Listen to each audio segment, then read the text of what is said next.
receivers getting paid. But after seeing some of the deals done this offseason, he said, quote, "I'm 30 years old, also looking for a new deal. So very, very excited to see where I fit into that category."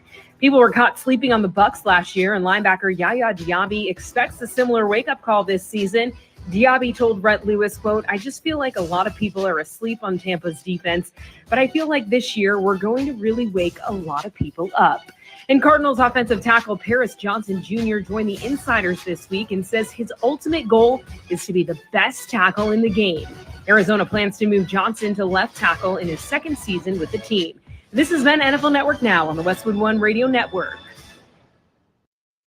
As you know, summer is right around the corner, and for most people, that means more activities, more golf, more biking, more of whatever you love to do. But if you're dealing with aches and pains, your more could become less. This is why I'm here to tell you about Relief Factor. Relief Factor is a daily supplement that helps fight pain naturally. For instance, I was sent Relief Factor to try, and I've been taking it every single day. I'll tell you what, I feel the difference every day. You see, instead of masking your pain, Relief Factor's formula is designed to help reduce or even eliminate it. It's 100% drug-free, and it's been a game changer for so many people. So let's get after it this summer. Let's feel good. Let's do more of the things that we love to do. Don't let pain keep you down. Give Relief Factor a try and save on your first order. Go to relieffactor.com or call 1-800-4RELIEF. That's 1-800-4RELIEF. Help fight pain naturally with Relief Factor. These products and statements have not been evaluated by the Food and Drug Administration. These products are not intended to diagnose, treat, cure, or prevent any disease. The wait is over. Dell Technologies Black Friday and July deals are live. Check out incredible savings on select laptops and more, like the XPS 15, powered by Intel Core processors. The XPS 15 brings you the perfect balance of power and portability, plus stellar visuals and immersive sound. When you shop online at Dell.com/deals, you'll have access to exceptional tech and electronics, plus free shipping on everything. Don't miss out on Black Friday and July savings at Dell.com/deals. That's Dell.com/deals.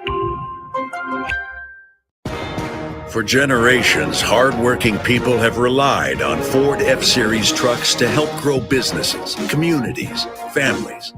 A legacy of capability and technology that has made Ford F-Series America's best-selling trucks 47 years straight.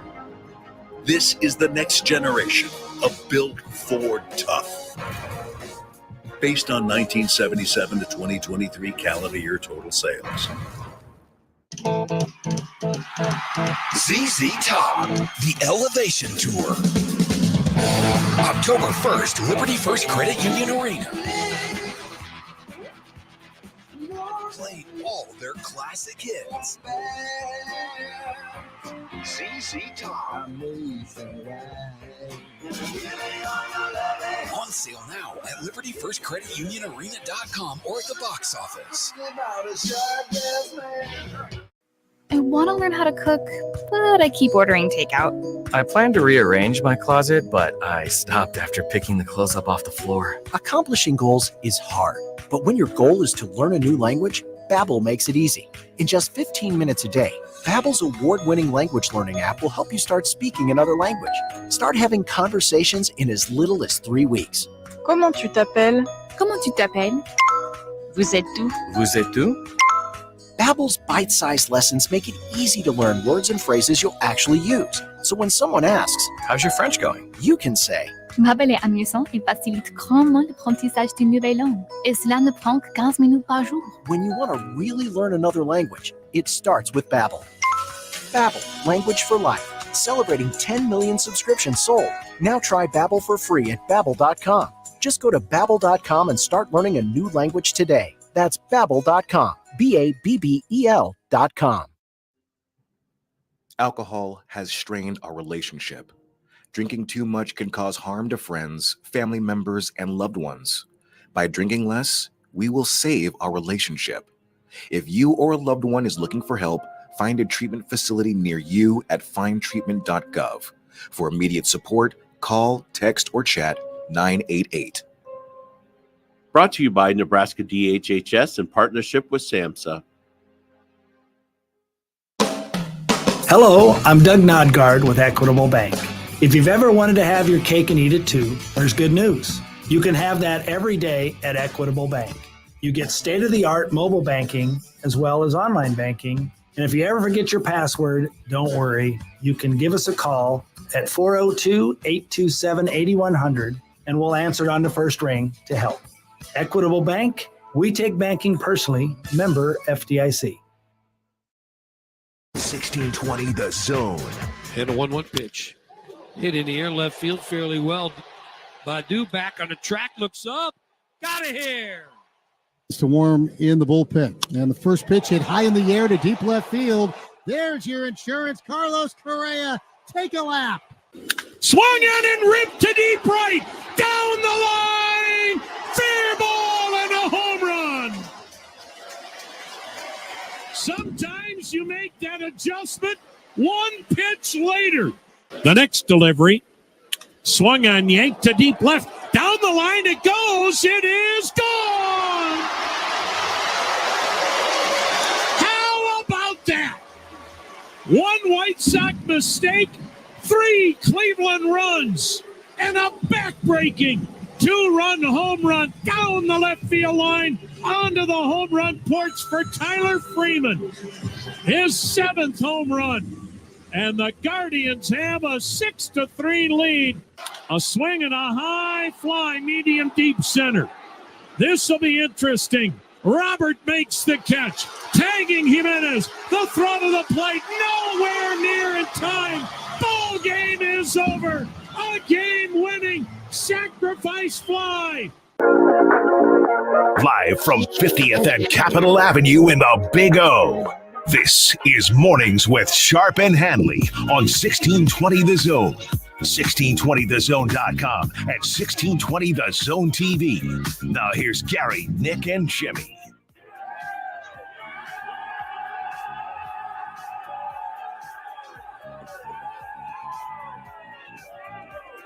All right, good morning, everybody. Good morning. Happy birthday eve to America. I may have not been the person that was driving in, I don't even call it Central Omaha. Jesus, morning. what were you doing out in Lincoln this morning, man? Holy hell! I'm glad you made it in on time. I have no idea why he said Lincoln. Storm damage. You just got on I-80. I'm like, what? And I also know why would I be driving in Central Lincoln of all places? Yeah. In Crime Town. I'd rather be in Swim Town than Crime Town. But I may or may not have been the person that was driving to work today, because there are very few people on the roads. This is true.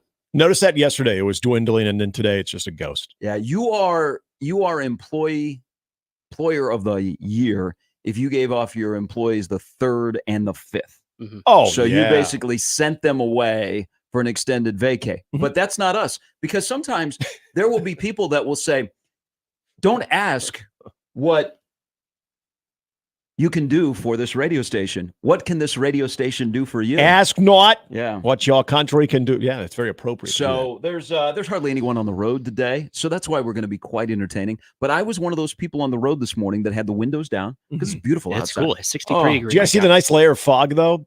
Anybody else's windows just completely like here I noticed. Yeah. But that, my window, I was like, what the hell did I miss last Science is night? happening in the studio. Yeah. And then as I was driving in, there's like a low little area that was just completely like fog covered. I'm like, ooh, that's kind of neat. I was almost going to be shirtless today with my Paint USA on your chest. Yeah, you should have. Well, a little chilly today. Well, we could have choreographed this, and I would have been the U. You could have been the S, and and yes, could have been the A. But we would have it all lined up in front of the camera, though, too. Oh, that's okay. I got my USA hat on. I'm ready to rock and roll. Yeah, America. I got a beer on my T-shirt. There'll be beers to drink. And I'm drinking beer during the show. What hat is that, by the way? Well, I'm going to tell you. Okay, here. all right. So I'm driving today. I'm all fired up. It's the 3rd of July. If you did not know, Beautiful day. I got the windows down, and I went a little. I got a little music going. I hooked up the phone. Got a little music going. I got the windows down, and I'm pulling my favorite Jeff Bridges. I am giving it the fist pump as I am going back to back with. Did you have the Creed song? I am a real American. Yes. And then as I pulled into the parking lot to just top it off, to walk in with, a spry step, bam, Ray Charles. Okay. Oh, wow. This is July 3rd. So I was that person driving down the road. So, where I drive through the neighborhood to get to the station. And roundabouts. There's a lot of people that are out walking their dogs or in 85-year-old women in nightgowns are coming out to pick up their World Herald. Or there are people running. Yeah. And so they got to hear me. Yeah. Okay. So I hope that I spread the joy to all of you that today is July 3rd. Tomorrow is America's birthday, where we get to blow stuff up and eat things. Yep. That's just like the American way. It is. Blow things up and eat things. Yep. Yeah. Hot dogs tomorrow and day baseball, thanks to the fine folks at MLB Network. There'll be a game at 10 and 1. Whatever and the you Cubs can being the char 1 up o'clock tomorrow, game. too. So I from the bottom of my heart, happy birthday, Eve, America, freedom and liberty, and 4 hours of shenanigans on a hump day. Yeah, let it ring. All of those Let that ring. Let that freedom ring. You can do the power rankings of where that is when freedom, liberty, and 4 hours of shenanigans. Just as Neil Diamond told us all to do. Hey, hopefully you're oozing with patriotism right now. I'm gonna challenge you as the DJ of the show, Jimmy. Okay. Like you can play Rick Denninger's song, Real American. James Brown. American Made by the Living Oak Ridge in Boys. America. Well, yeah, You got but then Neil- right away you're going to sadden people because they're going to see Apollo Creed dead. We don't need to think about that. Whoa. Oh, by the way, did you Today guys see? was 6:14 before Jimmy went dark. Did you guys see the great meme though that's out there? It involves the late great Carl Weathers of it is 4th of July with him having the fist with the before the Drago fight, and then it goes July 5th and it shows him as Chubbs with missing the finger and says, "Just be careful." He's still helping us. It's really good. I thought it was very enjoyable. Yeah. This is I miss Carl Weathers, by the way. This is about celebrating. Yeah. Yeah. You know what? We're going to celebrate Carl also, Weathers tomorrow. We got to be safe though too. Okay. So I'm hoping for some Ray Charles, mix in some Neil Diamond, a little Toby Keith, the late Toby Keith, and then maybe if you can find, I don't know if it's great Childish for the Gambino? radio, is the Jimi Hendrix at Woodstock playing the Star Spangled Oh Banner. yeah. You mean in 1999 Woodstock, where you said it's okay to go ahead and throw bottles up here, and then that's when it began. All right, Limp Bizkit it is. Jimi Hendrix would have been a hologram back then. Yeah, that is true. I thought you were going to say a P1er, but Oh, I'm sorry. That was not. It was. No, it was not even go there putting another person in the same category. No, that Jimi Hendrix. He did the Star Spangled Banner. It was Carl Lewis. Francis Scott off. We should play that one. No, we should not. I believe it was Ziggy Roseanne Barr? Marley who was up there doing the Star Spangled Did Banner. you just confuse Ziggy Marley and Jimi Hendrix? For a moment, I did. Yeah, Let's get him another cup of coffee. we were talking about different Woodstocks. We are talking about completely different artists. Yes, we are. We were talking about different Yes. Woodstocks. I was Yes. thinking about that moment when he's doing the Star Spangled Banner. Ziggy Marley is, and he said it's okay to start chucking water bottles up on the stage. One of Bob Marley's kids played at UM.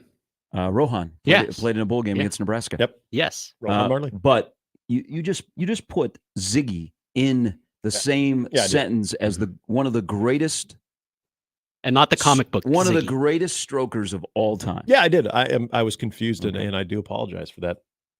But I did. That happened. Previous Tape don't lie.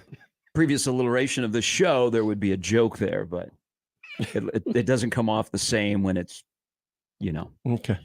So welcome in, everybody. On that note, I'm going to go back out to my car. I'm going to drive You're around gonna the block, and I'm going to fist pump again. I'm going to come back in. I'm going to Okay. say, "Happy birthday, Eve America." Yes. I like it. The one thing that I am lacking that I could not find, and it probably would not fit me, because I have the Old Navy July 4th shirt. Who doesn't have an Old Navy We've all 4th of been July there. shirt? I mean, there's nothing like being at the beach. And by the way, I know I spent a lot of time on a coast where there is an ocean beach. Lake beaches are very underrated. Very, very underrated are the lake beaches. We need to appreciate them more. Now, I'm not like saying Lenoma, but like lake beaches, and we have some good lake beaches Manawa? here. Pawnee Lake. I mean, Lake McConaughey. Yeah. But I don't think lake beaches get enough credit. Beaver Lake. Do they have a beach? Yeah. Is it a good beach? Yeah, it's a good beach. All right. Is it okay to swim in Beaver Lake? Oh, yeah, sure. Okay. Yeah. Good things in Beaver Lake. Really disappointed that Winona. there are not like real beavers in Beaver Lake. I mean, at one point, there Same. probably was a beaver, and that's why I got its name. I don't know. It goes way back before my time. and then you discovered a beaver. Yeah, and then there was a beaver, and they're like, oh. And you went swimming towards it. Oh, okay. Why wouldn't you? I It's see his how lake. that works. But lake beaches need to get a little bit more credit. You know, like everybody goes, I'm going to go to the beach this weekend. I'm going to the ocean. I'm going to the shore. Well, you know what? Lake beaches are not bad. Very underrated. If it's what you have. And more than likely, if you go to a lake beach, you're not going to get eaten by a shark. That's just a Gary that's tip. true. That is an Uncle Gary tip for everybody out there that is like, oh, man, I got to get to the shore. No, go to a lake beach. You're not going to get eaten by a shark. It's true. Thank you. They don't like that fresh water. Yeah. But It's a known fact. I It's could not fresh. find my Old Navy shirt. But you know, you've been like out like on this weekend, and you'll see like a family, and they look so Midwestern. Yeah. They actually look Catholic. Okay. Wait, Midwestern and Catholic? Oh yeah, you're painting a picture. I'm with you. Mom and dad look exactly the same. Okay, and they look very Midwestern. They dress Midwestern. They have haircuts that are Midwestern. Wait, what's a Midwestern haircut now? Very, very conservative. They roll in with a Yeah. salad that has nothing healthy in it. Okay. And all of their kids are very like nice and manicured. They're not, you know, like the middle child is not like just a tornado. Yeah. They all look, and they all like, they're all very proper and stuff. Have the little Crocs with the things on That's them. the family that you see like this weekend on vacation. You're describing a that have- good-looking family. that have the Old Navy. Yeah. Everybody at once upon a time has had the Old Navy Minivan or 4th of July. SUV?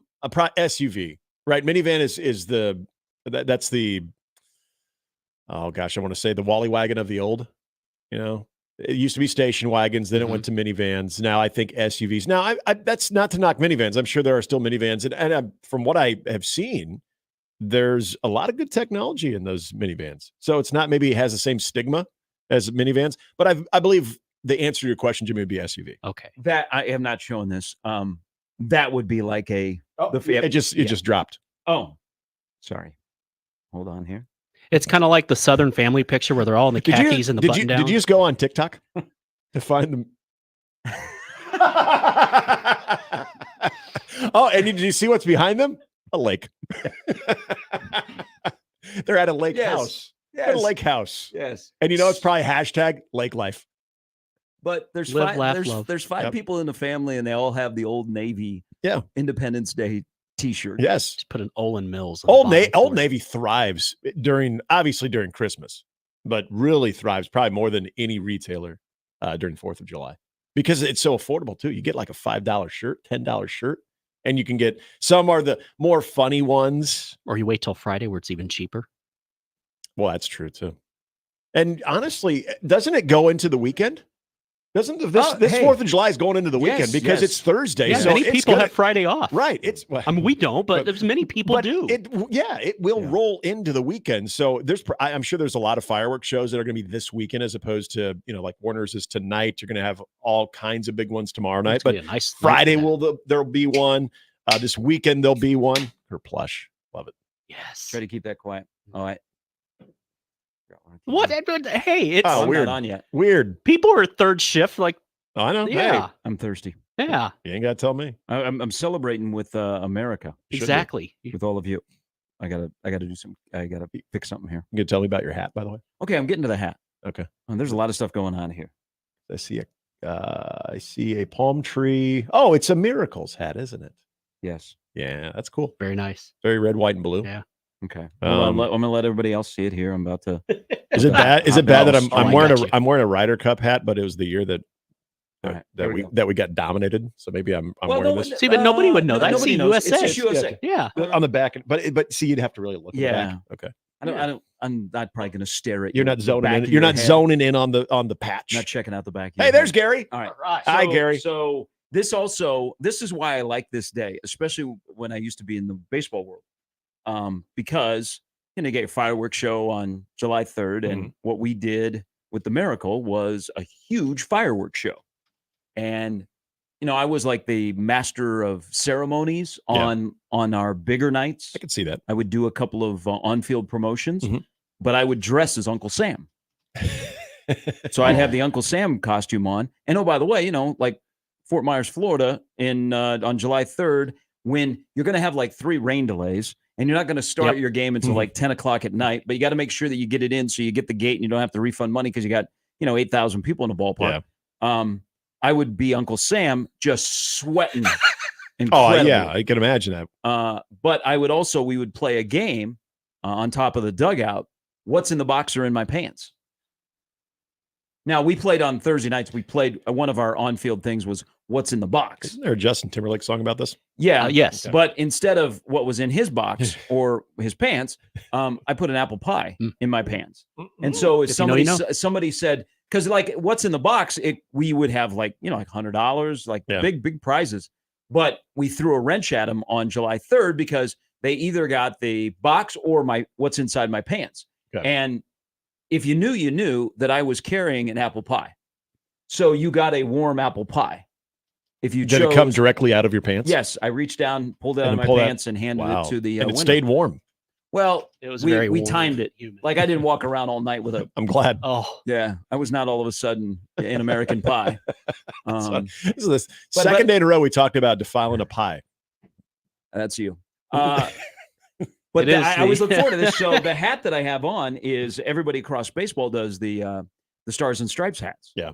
Minor League Baseball, Major League Baseball, and this was ours. That is a really cool hat. So thank you. Yeah. Very, very cool. So I'm very patriotic today. I love this day.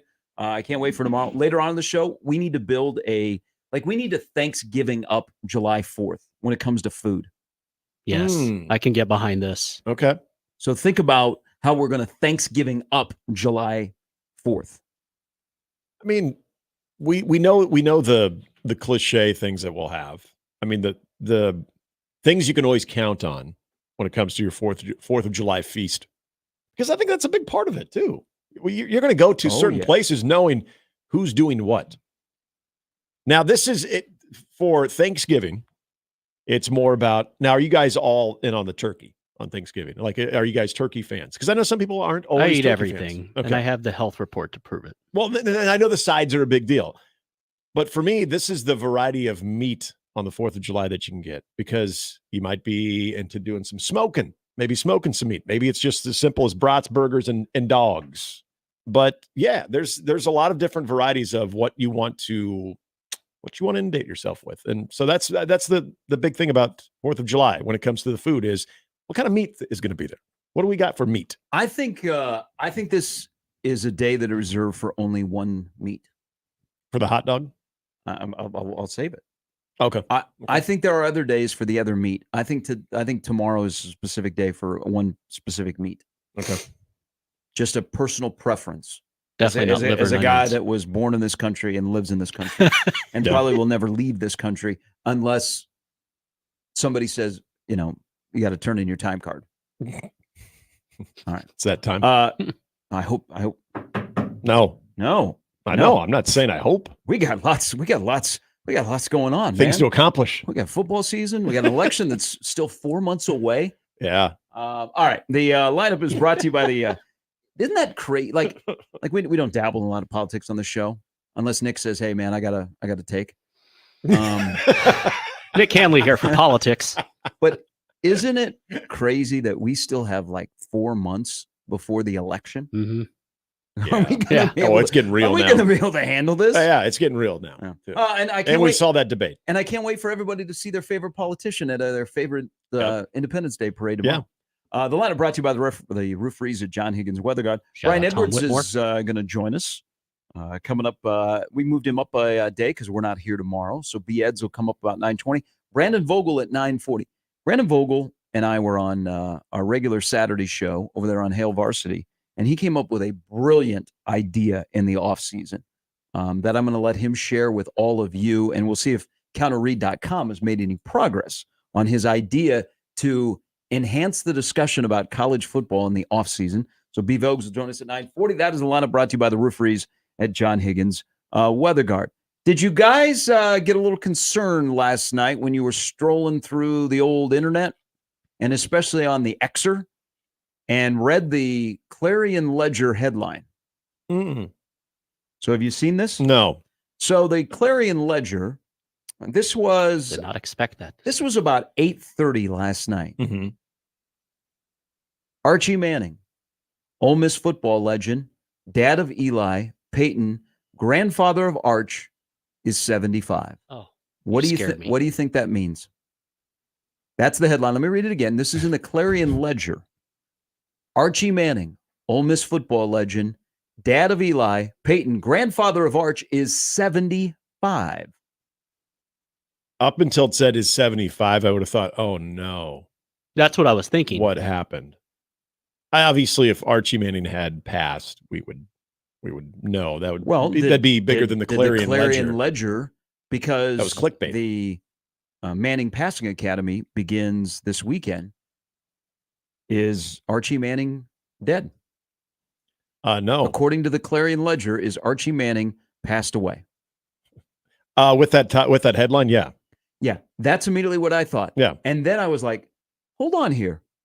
Archie Manning's birthday was in May. So they were just, hey, by the way, we just realized this. Someone mentioned this during our staff meeting that Archie Manning is 75 and we didn't do anything for his birthday. So we apologize. We're a little late. But did you all know Archie Manning's 75? Is this the ultimate? That's July 2nd. Is this the ultimate clickbait? Yeah, that's definitely a clickbait. When you do name, father of this, grandson of this, and then if they would have thrown in former NFL quarterback, or did they? No, just who he's okay. Eli and Peyton. Then if they would have thrown in former quarterback as well. It's kind of like when you're on the phone with a relative and do you remember so-and-so? And you're like, oh no, they're dead. Oh, I ran into them. At the grocery store. It's either one or the other. It's either I ran into them or, well, you can usually tell by the tone of the voice too. Like, hey, Gary, do you remember so-and-so? And you're like, yeah. That tone, you're like, oh, this isn't good. But it's like, hey, do you remember blah, blah, blah? They're dead. It's when the voice raises an octave or two. Like, hey, do you remember that? Blah, blah, blah. And you're like, yeah, I ran into him. Yeah, he was making toast and took a shower and had the toaster, and that's bad. Anyway, when are you coming over? A toaster death. Yeah. Oh, wow. Hey, sometimes you want toast. How many times have you thought about like certain ways to end somebody else? You don't want to know. Like, is this a regular thing? Oh, like when you go home and you're sitting by the pool, do you contemplate like what would be the best way to rob a bank and do like the most off the wall murder? Oh, absolutely. Yeah, you have to. I like the whole icicle thing in the winter because the evidence and all. Yeah. Like you probably got excited. Excuse me. You probably got excited when there was a story last week on the beach in Florida where one of those umbrellas, everybody puts up. And they stake their claim. The wind picked it up and it impaled a guy. Okay, that's the second time in 3 or 4 years that's happened too. Yeah. I would much rather, if any crazy thing like that, I'd rather have the bounce house get loose and I'm in it than like an umbrella coming towards me. That's a buzzkill. Personal preference. It's not on my profile, but I'm putting it out I'm there. just assuming that the beach umbrella, there's not a lot of warning to that because all of a sudden you turn around and look and be like, right, why is that thing coming at me? That's going to miss Now, me. fortunately, this person was okay. But that would be a little bit scary. You're right. The wind picks it up and immediately you're just like, oh, hey, hello. And they get a lifetime supply of Alvin Surf Shop. It's in me. Stuff. So to just calm everyone down, the patriarch of the Manning family is still alive. Mm-hmm. He's still with us. He's still 75. I don't know why they put his age in there because his birthday was like a couple of months ago. But that was the article? It was like it was a headline? It was. What was it about? It was all over X last night. What was it about? It's about their passing academy. Like the family. And you had to click on it because you were forced to because you thought that he had died. Right. Wow. That's like the ultimate clickbait. Jeez. See, I when I see something trending and you see a name and it's usually like an older name, like, oh no. We lost another. Especially when it's top trending. And then you get to it and you realize that it just had something to do with, something they said, or, this day, X amount of years ago, so-and-so starred in this role. And you're like, oh my God. Right now, trending on the, at least on the Sharp and Handley page, we got Omaha, Hump Day, and Tarasenko. Vladimir Tarasenko. He changed teams. Yeah.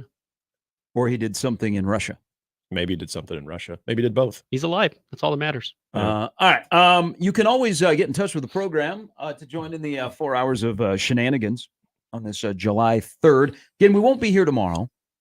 We will go out and we will be walking in parades. We will be tossing out candy. We will be shaking hands and kissing babies tomorrow. So wherever you see us, please say hello. We will not be here tomorrow, but we'll be back on Friday So this is your last chance before July 4th to speak to us. 402-951-1620. That is the Zone Hotline, brought to you by 42 Degrees, the source, by your mom's house. Now, in the Equitable Bank inbox, where Doug's open today, right? Oh, hell yeah, he is. Think they're open tomorrow?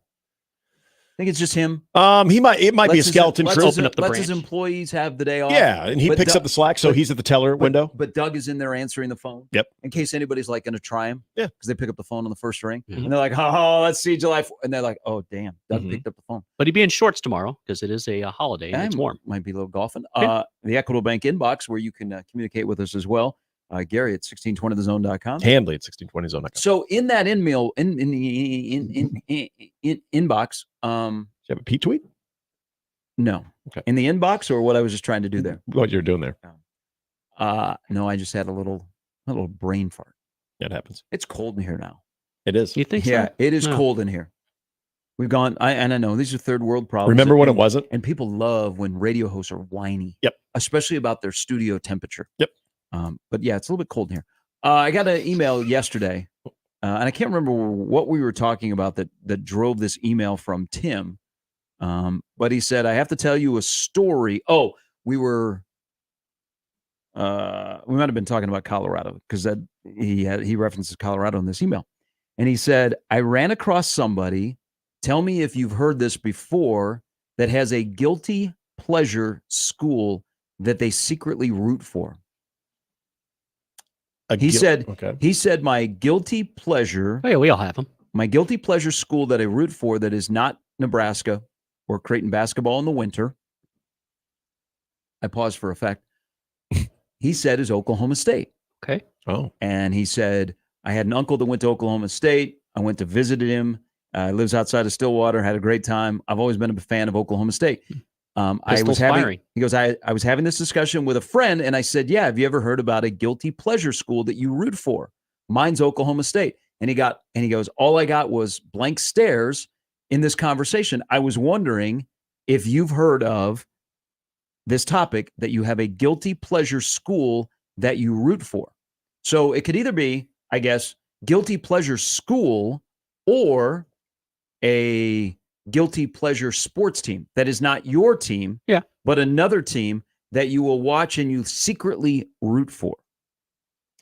Yeah, two things. Kansas hoops, for sure, and even Kansas football, because I was almost a Jayhawk. That's right. Yeah. So there's that. As far as a pro team, it's not really a guilty pleasure, just because, and this was tested in 16, but I just had enough friends that I liked that were also Cubs fans. Whoa. Yeah. I don't like to admit that, especially since 2016. Your guilty pleasure team is the Cubs? Well, yeah, I've had so many good times at Wrigley Field. And now my wife and her family are big Cubs fans, but this is even before that. Growing up in my neighborhood, I had two very close friends of mine that were twins, that they still are twins, by the way, that were huge Cubs fans. And then when we finally got to go to Wrigley Field, and I was like, I think the first time I went to Wrigley Field, I was like 17 or 18. I was still in high school. Just thought it was like the coolest place ever.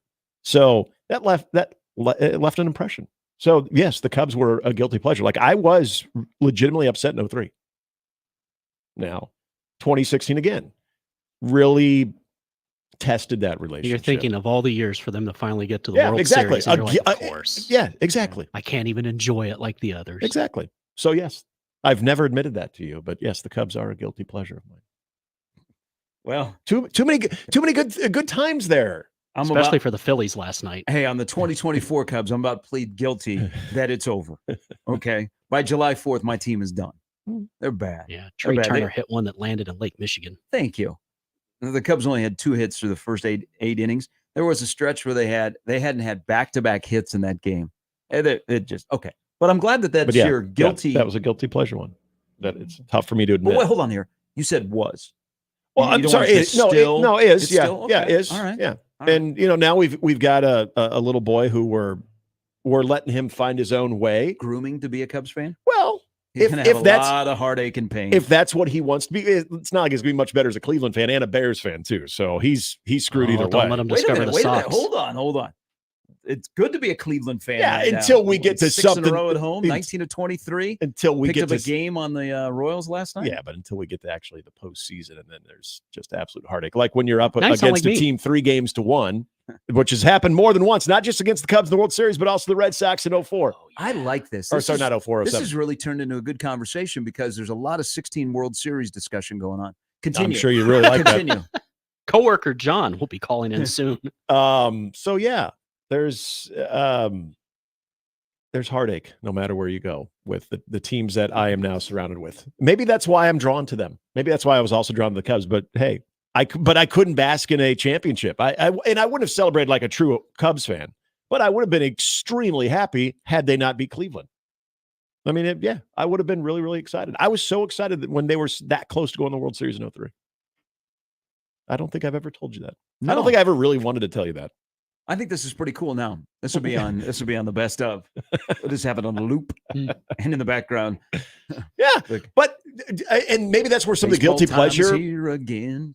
whether you had some affiliation Catch it all or you on know WGN. people. Oh God. You want to sing? He actually likes that song a lot. Reese Oh does. my God, what a great kid! But- Want me to babysit someday? what we do Want is we Uncle Gary. but then we Uncle followed up Reese with to the Cleveland ballpark? Rocks. He also likes Cleveland Rocks. Cleveland Rock sucks. His first baseball game was at Progressive Field on the very last weekend that they were the Cleveland Indians. Ooh. So that was kind of cool. Kid's gonna be filing for adoption soon. There was only like 5,000 people there too. Your kid's gonna put himself in the portal. The parenting portal, the kid portal. What if there was like a There's kid portal? You know how you used to, how when you were younger, you used to threaten to run away? Yeah, run away. And your parents would be like, good. All right. I'll get you a suitcase. Boom. So instead of running away, the 2024 version of running away is going to the kid portal. And you can have trades? Yeah. Mm. You're like, oh, you know what? We love our neighbor's kid, man. We'll take him if you want our kid. So I 2 don't, dogs and a cat to be named later. I don't think I have a guilty pleasure school.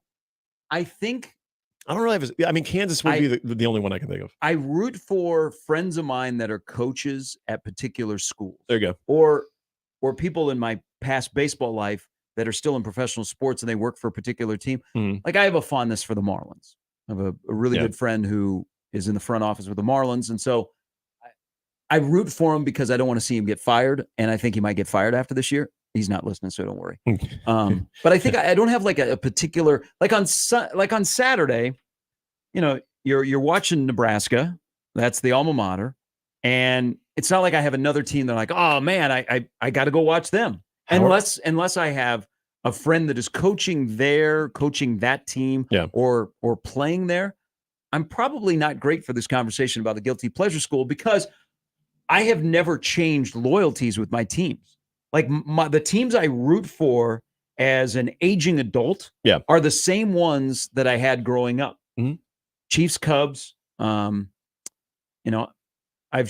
switched college allegiances because I don't live on that side of the river, and I spent that's why I am always curious about how you never had any place for Iowa or Iowa State in your heart. Well, I did. So mom and dad were season ticket holders to Hawkeye football. Yeah, and so I've seen plenty of games growing up at Kinnick Stadium. And that never rubbed off on you to where you were like up until college, that like you when were a that Hawkeye kick went fan? through against Michigan. Dude, you thought I drank a lot in Lincoln. I would have. Well, yeah. I would have floated all the way to the Mississippi if I would have gone to school in Iowa City. I had so many friends that were going there that were bad influences. and then I didn't want to go to Iowa State because it was like the farm school, and it was also a party school, and it was too close.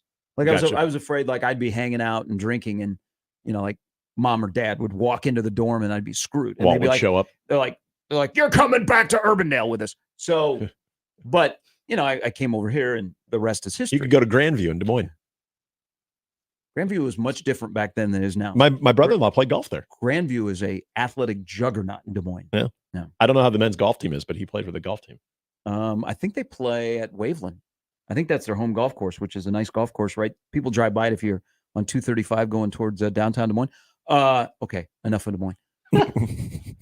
But the Iowa Cubs are in town. They play the Storm Chasers tonight. Fireworks tonight. It all ties Yeah, together. I don't have a guilty pleasure school.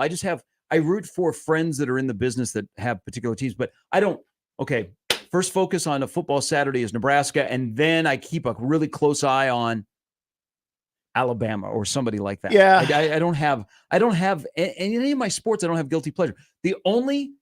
Later in life, the only two sports teams that I now follow closely When you grow up around here, you don't have an NBA team. Right. So when I moved to Florida, South Florida, there was the Heat. Mhm. And so, I'm directly responsible for a couple of championships because I became a Heat fan. Well, then I used to be a Minnesota North Star fan. Yeah. And then the North Stars went south, and I really didn't have an NHL team. And then I worked for the Penguins, and so okay. Yeah. So, Makes but sense. I've not acquired like any new teams since I was little. My first loves remain my true loves in sports. So all of my teams. I like how you put that. Yeah. Yeah, they still remain. The first Major League Baseball game I ever went to was Cleveland at Municipal Stadium. I was 7. So that left the impression. And then it heightened, I think it was 2 years after that is when Major League came out. So it was even cooler. And everybody I at least could say, hey, I did not become a fan just because of the movie. NFL, first NFL experience I ever had was the Super Bowl 85 teing the 86 Like Super this Bowl every year. with my dad. Exactly. And it was when I could actually comprehend like what football was and get excited. Remember we were talking about the sideline thing where you're more excited to see the players as opposed to like that was when I could first actually get into a game itself. And I just thought Walter Payton was the most amazing thing I'd ever seen. And so it was Bears. A lot of my Chicago influence comes from my dad because he grew up in Manhattan, Kansas, of all places, but spent the majority of his life in Chicago. Okay. And so it was all about the Bears and the Bulls. Baseball-wise, he didn't really have a baseball team. And so we were all free agents. So there's the Bears part of it. And then as I spent more time watching Chicago sports, that's where the Blackhawks came in. But that came in a little bit later in my life. I never really rooted for anybody before that. I would say I was probably in my late teens when I became a Blackhawk fan. And then the Bulls thing, that was easy. Already a Bears fan, and Michael Jordan was what he is and and we still know him to be. So that was so easy to embrace that and just make it a clean sweep other than baseball. Jimmy's teams make sense because living in Texas, San Antonio Spurs, you got the Astros, and then you went to KU. So somebody had asked me last week why I wasn't a Maverick, or a couple weeks. Was it you? It might have been me because I am curious. I mean, I know you got options. So how do you sift through all of that? F those guys. That's how we thought of the Mavericks and the Rockets. But like Rangers over Houston. Oh, yeah. That was just because, Dad was an Astros fan. Okay. But HSC, where we lived, we got the Astros. You'd get a couple Rangers games, but I never had anything. Like, I didn't dislike the Rangers, and I wasn't happy when they beat the Astros last year. I said some bad things. But then after I calmed down a little bit, after a month or two, I realized I'm happy for them. Good for them, because I felt bad when they blew the World Series in 11. And I have a lot of friends that are Rangers fans, and they were crushed and they never got back. And then I thought last year, hey, they finally happened. I can get behind that. It's all right. Plus, I joke, it's a bit, but the Astros have won 2 titles. How can I sit here and complain? And you were already so far down the Dallas Cowboys path that the Houston Texans or Houston Oilers never did anything for you? So the way it used to work, they were entertaining. Plus, it was always funny to watch them blow it in the playoffs every year because it was like a slow motion car wreck. And every year, even young Jimmy thrived in that the role. Denver game in '91, then the Buffalo game the year after, and then the Chiefs the year after. Although I will admit I was rooting for the Chiefs that day, which is most people wouldn't believe. However, Marcus Allen and throwing the ball off of Buddy Ryan's face, not the real face, but so the Oilers would be on the small TV. Okay. And the Cowboys would be on the big TV. Yeah. So that's basically how that worked. And people that said I was a bandwagon Cowboy fan because they were winning Super Bowls, when I first got into football, they were 1-15. I thought that was their natural place. Well, and that was the same thing with the Bulls. Is everybody? You're that crushed my dad because he was like, you don't know. Yeah. But why do they always have 0 next to their name? And this is where I think you truly do test your fandom is if you come into it when things are going very, very well. And then all of a sudden it goes very, very bad for a long time. Yeah, like the Bears. And I joke I'm going to find a new football team, but come on, I'm 41 years old. I would have done that by now. There are lots of great options. We all make threats, but maybe not Gary. But I'm a lover, not a hater. Yeah. Adam says Arizona basketball for him is Big 12 power.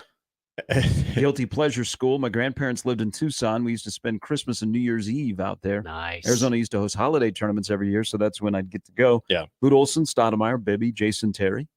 And I remember there were people in Omaha that did kind of get into the two schools basketball wise, other than Kansas. North Carolina, I've seen more North Carolina basketball fans around this area. And then I also remember Arizona, especially when Lute Olson was there, that was a big deal. because they had a very recognizable players. They were in the Final Four a lot. They were just kind of a cool team. Mm-hmm. So Drunk Monk, by the way, on the stream, this one I think we could all relate to. He said Utah football is mine because it's a physical style and you like the coach. Oh yeah, this show supports Utah football completely. So that's what Drunk Monk says. I don't know. Interesting coach in waiting decision yesterday. Interesting stuff with the other school in Utah too. Yeah. Yes, I just saw that. Here's my little bit of advice. I'm not an athletic director. I'm not even a consultant. I would think that at Utah State, don't hire any coach that has the last name Anderson from now on. Yeah. Whether it be Gary or Blake. Yeah. So sorry to great Willie Anderson, whose career was cut short by injuries. Or Neil Anderson, who was the successor of Walter Payton. Or Tim Anderson, who they were talking who got about cut on demo. yesterday, who had a fall. This is a bad day for Andersons. Tim Anderson, who has had a fall from grace. Remember, he hit the walk-off at the Field of Dreams with the White Sox. Was going to be the face of baseball. Oh, yeah. And that was it. He was leading the league in hitting. He got cut yesterday by the Marlins. He has, I think, 1 home run in the last 756 plate appearances. Talk about a guy that just completely fell off the map when it comes to baseball. So bad day yesterday for Andersons. Yeah. A good day for this show. We're here till 10. You can hit us up on the J-Tech Construction Zone Twitter feed at Gary Sharp 1620. At Nick Handley 1620. Andy Staples made some news yesterday. I know y'all clicked on it. I did. There's more. I did. He's missing the point on his bold prediction that Nebraska will be 7-0 going into the Ohio State game. That's not the story. That's not bold. Not bold enough. It's not bold. I got something bolder for you. Ooh. Out in Boulder, Colorado week 2. 11th in the preseason in the Big 12. How many people, also be honest, raise your hand before we go to break. When you saw the Big 12 preseason poll come out yesterday, you're like, oh yeah, that's right. They're in the Big 12. Yeah. Yep. I mean, I was expecting. It's just weird.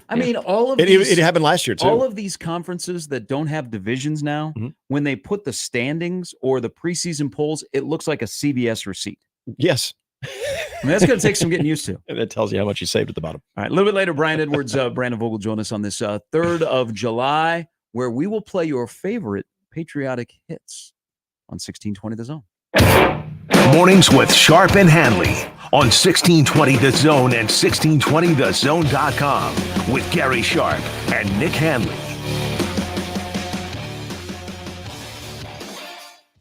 Big names, big games. We've got them all. 1620 The Zone. Is your concrete cracked or uneven? Hey everyone, Coach Greg McDermott here to explain why you should choose Everlevel Concrete Repair. Many people think they need to replace broken concrete, but repairing it provides durable protection and comes at a fraction of the cost.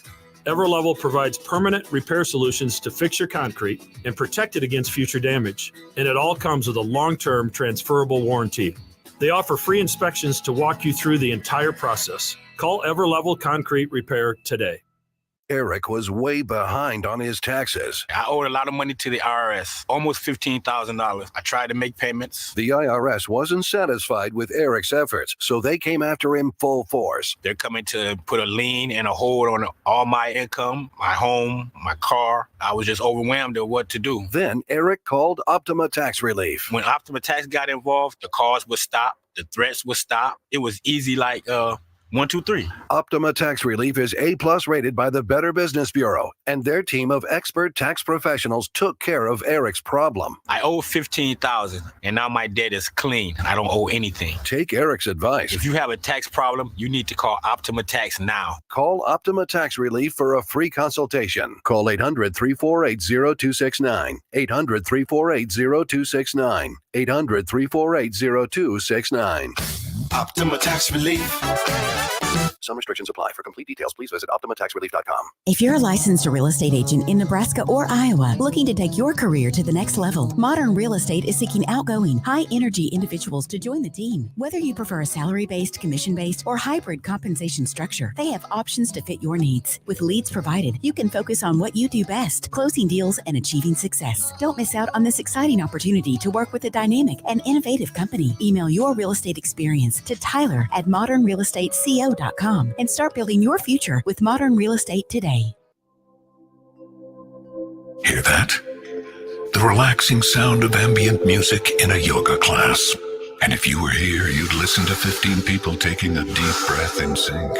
But you're not here. Because your self-care happens out on the road, riding your motorcycle protected by Progressive. So if you ride, get a quote today and see if you could save with Progressive, America's #1 motorcycle insurer. And find inner peace with a different pose called Palms on Handlebars. Progressive Casualty Insurance Company and affiliates, not available in all states. Are you the decision maker in your company? Consider this. For the first time in decades, there's a better option for a corporate card and spend management platform. Meet Ramp, the only corporate card and spend management system designed to help you spend less money so you can make more. Most corporate credit cards offer points as incentives, but those points amount to less than their worth in real cash value. Ramp's business cards offer you cash back, real money in your pocket.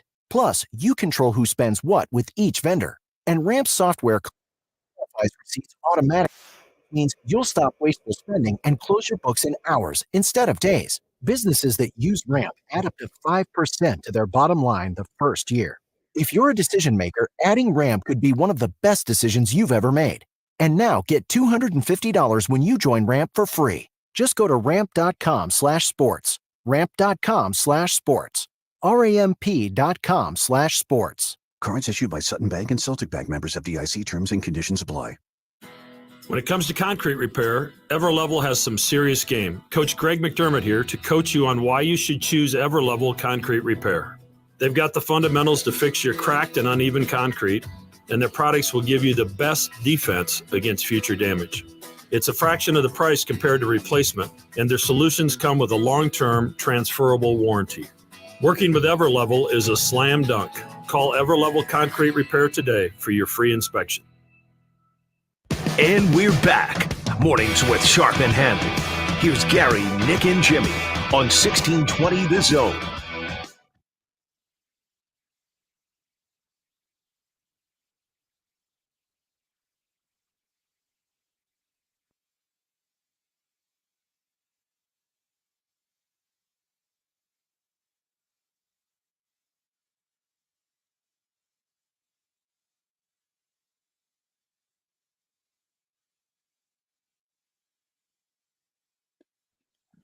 All right, happy America Birthday Eve. Head out to your favorite showbiz pizza place. Chuck E. Cheese, have a good birthday party. Hope we all did. Happy Joe's for some. If you know, you Happy know. Joe's, yeah. Hey man, My man. They would come out when they would celebrate your birthday. And they'd bring one of those big Sundays, and they'd have And the horn. And the horn. That was thing. pretty decent. That was pretty good. Thank you. I can throw some sound effects every now and then. Better than your pizza. Which is pretty good. So enjoy July 3rd. The Guilty Pleasure School discussion. TC writes in, conference realignment killed my Guilty Pleasure School. That's fair. Video killed the rock star. Conference realignment killed TC's love for sports. When I was a kid, Ohio State football and Indiana basketball were my other schools. When Nebraska won the Big Ten, well, the dream was you can't have the conference rivals like Indiana. Sean says, my Guilty Pleasure School is Oklahoma. My very best friend went to Oklahoma. His whole family went to Oklahoma. I've been with 3 Red River rivalries. The other is Kansas. My brother went there. Plus, I almost went to school. That's right. I told you that last fall. In this city, KU is immense. Now, there's a lot of people that go from Omaha to KU. TCU is popular because there's a lot of people from Omaha that go to TCU. And Grand Canyon is becoming very popular. There's a lot of kids from here that go to Grand Canyon. Because it's Phoenix. You're not going to ASU. Have yourself a day. Iowa JD says is I was trying to put your kid in the portal. Yeah. He didn't like his parents, so instead of running away, you just file the Yep. paperwork. You put in the portal. You don't even have to tell your parents either. It's kind of like college athletics. You don't have to tell the coach. You just go and you go to the compliance office and you fill out the paperwork, and all of a sudden you're in the portal, and you don't have to have any interaction with them. And if you're a parent, it's on you to check it daily to see if your kid is in the portal. He said there is a kid portal. It's called Foster Homes or Boys Town. Okay. I mean, I don't know if we want to go that route, but okay, fair enough. You're just testing the waters.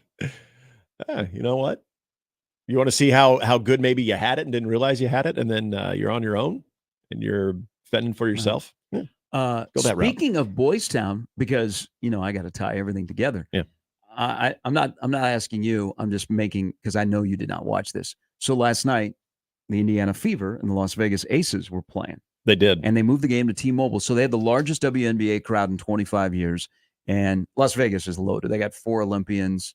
They basically stole our team. They basically have dream aces all over. Mm-hmm. And Plum and Wilson were great. Caitlin Clark wasn't bad last night, but for some reason, the Fever got blown out, and she was still on the floor late, and she was not happy because that was the 5th game of a 5-game road trip. But it's pretty cool. Caitlin Clark and Angel Reese are on the All-Star team. Yeah. And the WNBA All-Star team is going to play the U.S. national team. Ooh, that's a great matchup. But I'm going to finish the hour by a tie-in because, a lot of people's world revolves around Caitlin Clark. It does. Do you know that Boys Town has a connection to Caitlin Clark? No. So Chris Nizzi, highly successful football coach, his niece is Caitlin Clark. Really? Yeah. No kidding. Mm-hmm. Wow. And I remember Nizzy when he used to play at See, Great and you Prep can have too. the day off today and look at all the stuff you're learning. Okay, yeah, never knew that.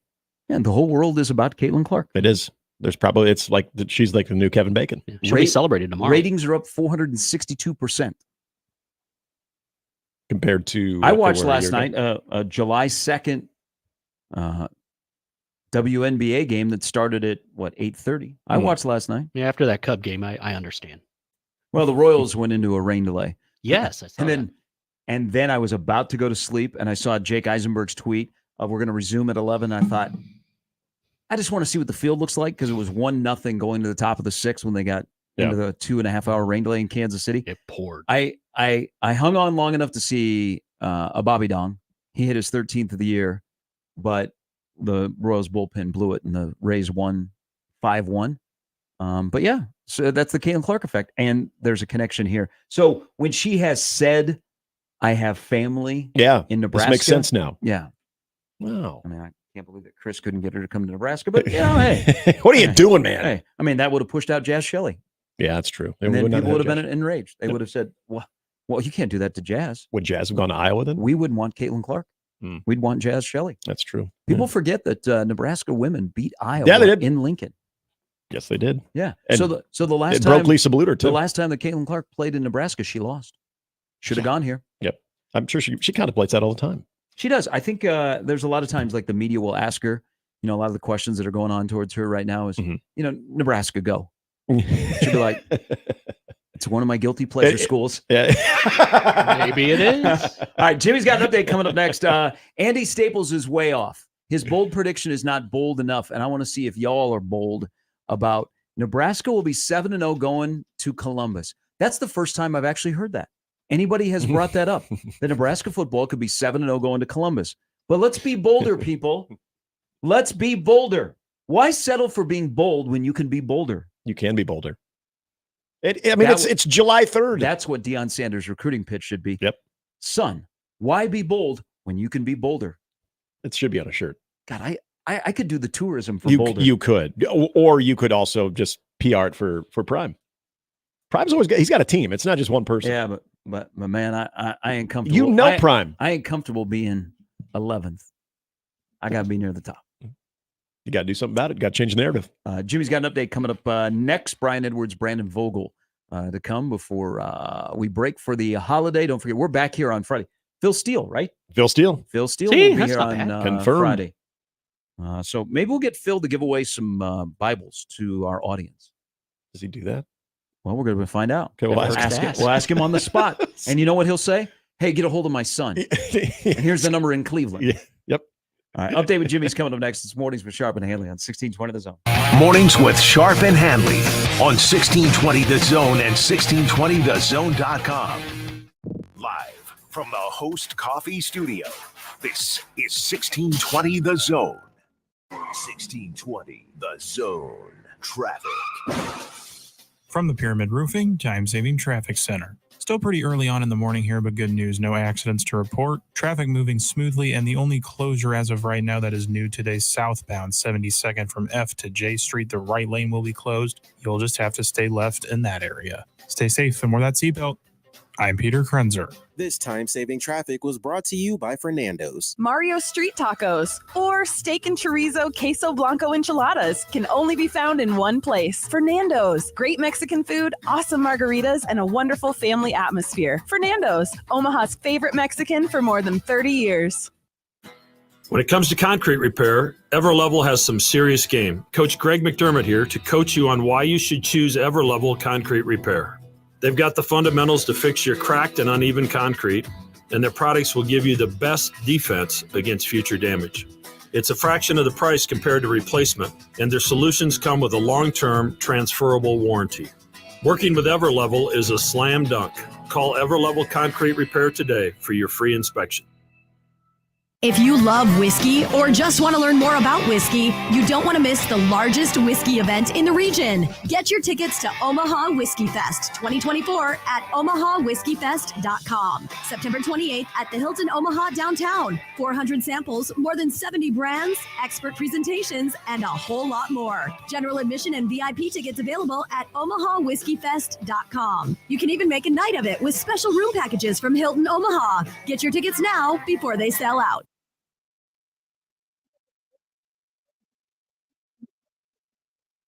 What's going on? We have our special 6-pack special, $6.99 each for some beautiful 200-gram multi-shot cakes.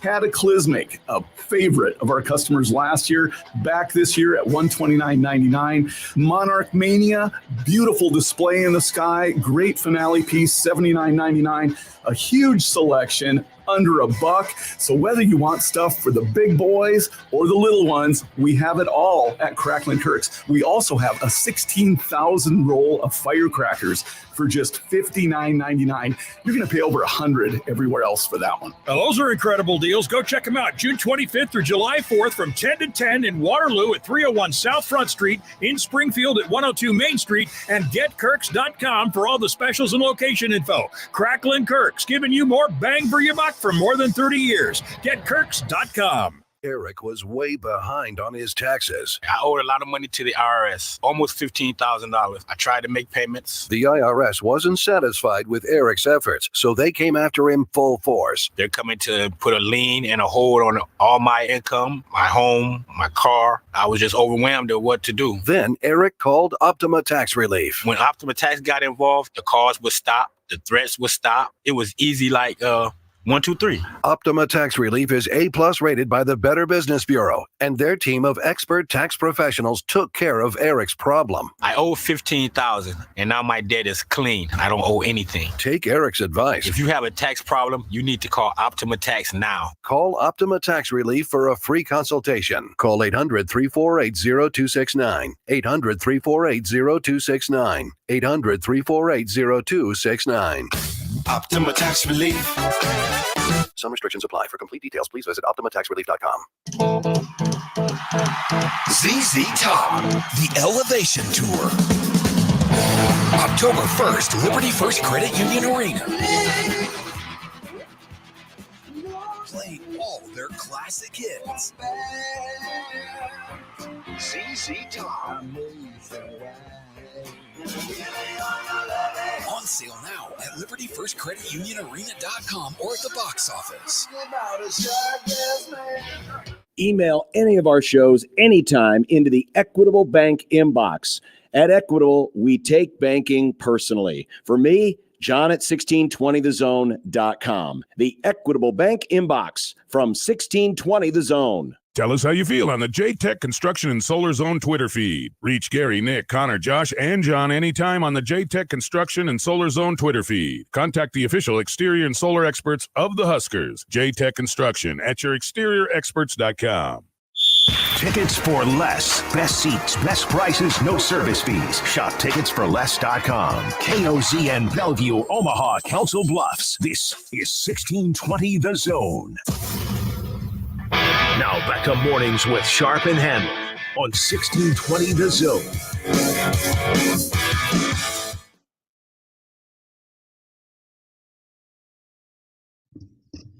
Omaha Hockey releases their full schedule for next season. Omaha finished last year 23-13-4. They secured the program's second winningest season along with its fifth NCAA tournament berth and first ever NCHC Frozen Face-Off appearance. Like last season, they'll open October with an exhibition as they will take on Wisconsin. Yes, that Wisconsin on October 5th. For the first time since November of 2019, it will be a special night at Baxter Arena as Mike Kemp Ice will officially be unveiled and celebrated. The Mavs officially open the college hockey season at the Icebreaker Tournament in Las Vegas as they draw UMass in the opening game, and then they'll finish with either Minnesota or Air Force. Nebraska's Brett Sears, by the way,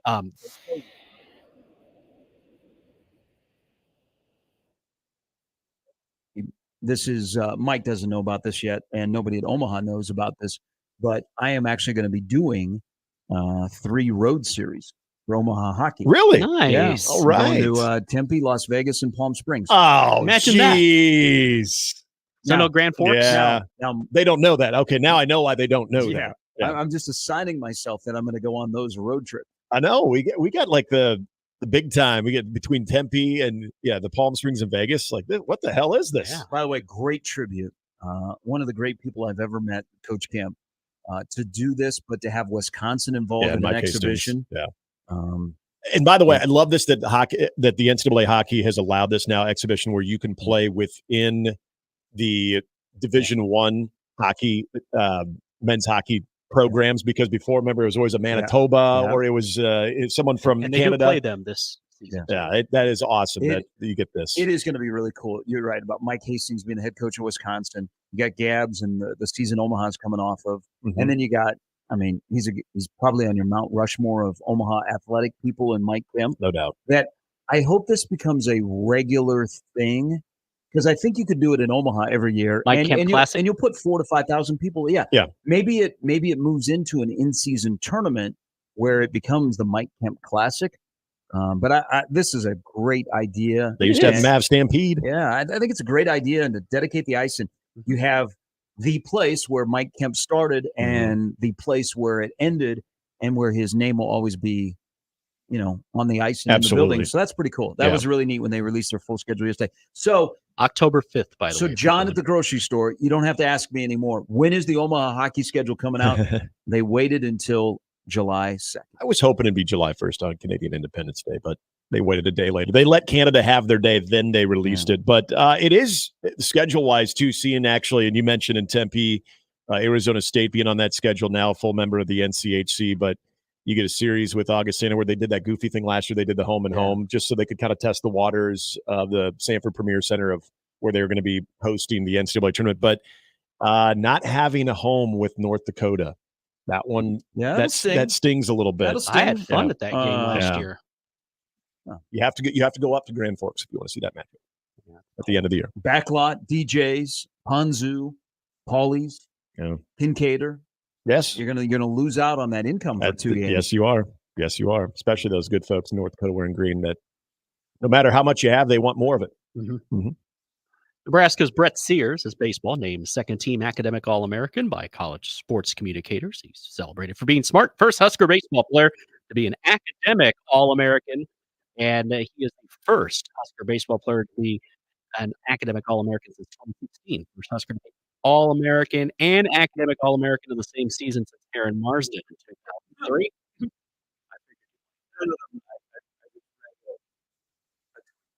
Sorry. Oh, I was like, thought you had a story about him. I thought you did too. That was during your time. Yeah, exactly. I was like, okay.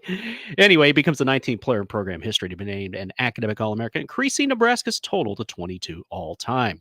The Big Ten Pitcher of the Year, first-time All-Big Ten honoree, posted a 9-1 record with a 2.16 ERA, 101 strikeouts in 104 innings this season. Other baseball stuff, Shohei Ohtani, you remember him. He won't participate in the home run derby. He's not going to bet on himself. On July 15th, despite ranking second in the majors with 27 homers for your Los Angeles Dodgers, he has taken part in the derby just once. LeBron, exiting in the first round of 2021 All-Star deal at Coors Field. This year is in Arlington, inside. College football, Utah State's informed Coach Blake Anderson of its intent to fire him after an external investigation of alleged noncompliance of Title IX policies. that require full and timely reporting of disclosures of sexual misconduct and including domestic violence. In a statement, Utah State said the investigation stemmed from actions taken in the spring of 2023 that violated both his employment agreement and university policy. It also alleges he violated rules that prohibit employees from investigating disclosures of sexual misconduct themselves. The university said he has 14 days to respond under terms of his employment agreement. I want to end this on that. So here's a name that you may have forgotten.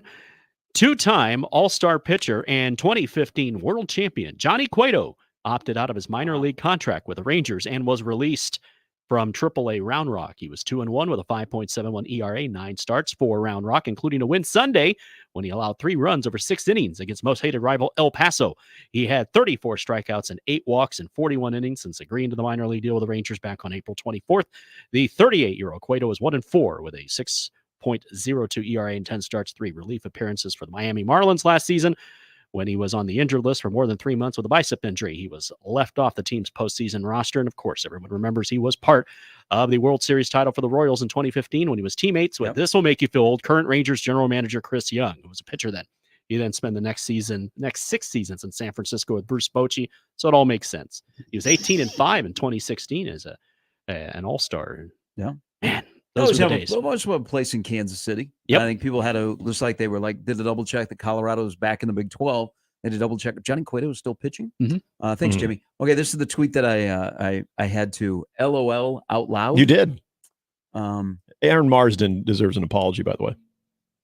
Aaron Marsden, former Nebraska pitcher? Yeah, because he said that the All-American feat by Brett Sears, having both All-American and academic All-American honors, had not happened since Aaron Marsden, and you laughed. Oh, yeah. So you owe Aaron Marsden an apology. Aaron, man. He was a big lefty. I like 2003, yeah. But I was good at it. I'm all over academics. People don't go to school to play academics anymore. We go to school to play athletics. That's why it's pretty cool that Sears has both. Okay, the Big Ten's mission is to be good in sports. Academics. I mean, Gary. I mean, okay. The Big Ten takes academia very, very serious. How many football Americans, academic leaders, Nebraska have? They put it up in the stadium. You look at it every time you go there? No, I don't. Okay, thank you. Yeah. And I'm not advocating like being not good in academics. And then reading this tweet, a young woman appears to have a child named Heather Lynn. Okay. That's actually a really good name. Now, I don't know if she doesn't want to give her last name, so it's just the first and middle name, but Heather Lynn is a good name. I have a friend that's named Heather Lynn. That just kind of rolls off your tongue. Yeah. It's not her last name. That's her, it's like first Freddie and middle name. Yeah. That's Heather Lynn. Heather Lynn. Lynn. I say Heather Lynn, I get excited. Yeah, it's like Heather Lynn. It's almost like one name. She tweeted out, anyone need a crib? It's in great condition, hardly used. Well, a guy named Miguel responds to her. Good morning, Miguel. This ought to be good. How many bedrooms? Heather responds, a baby crib. I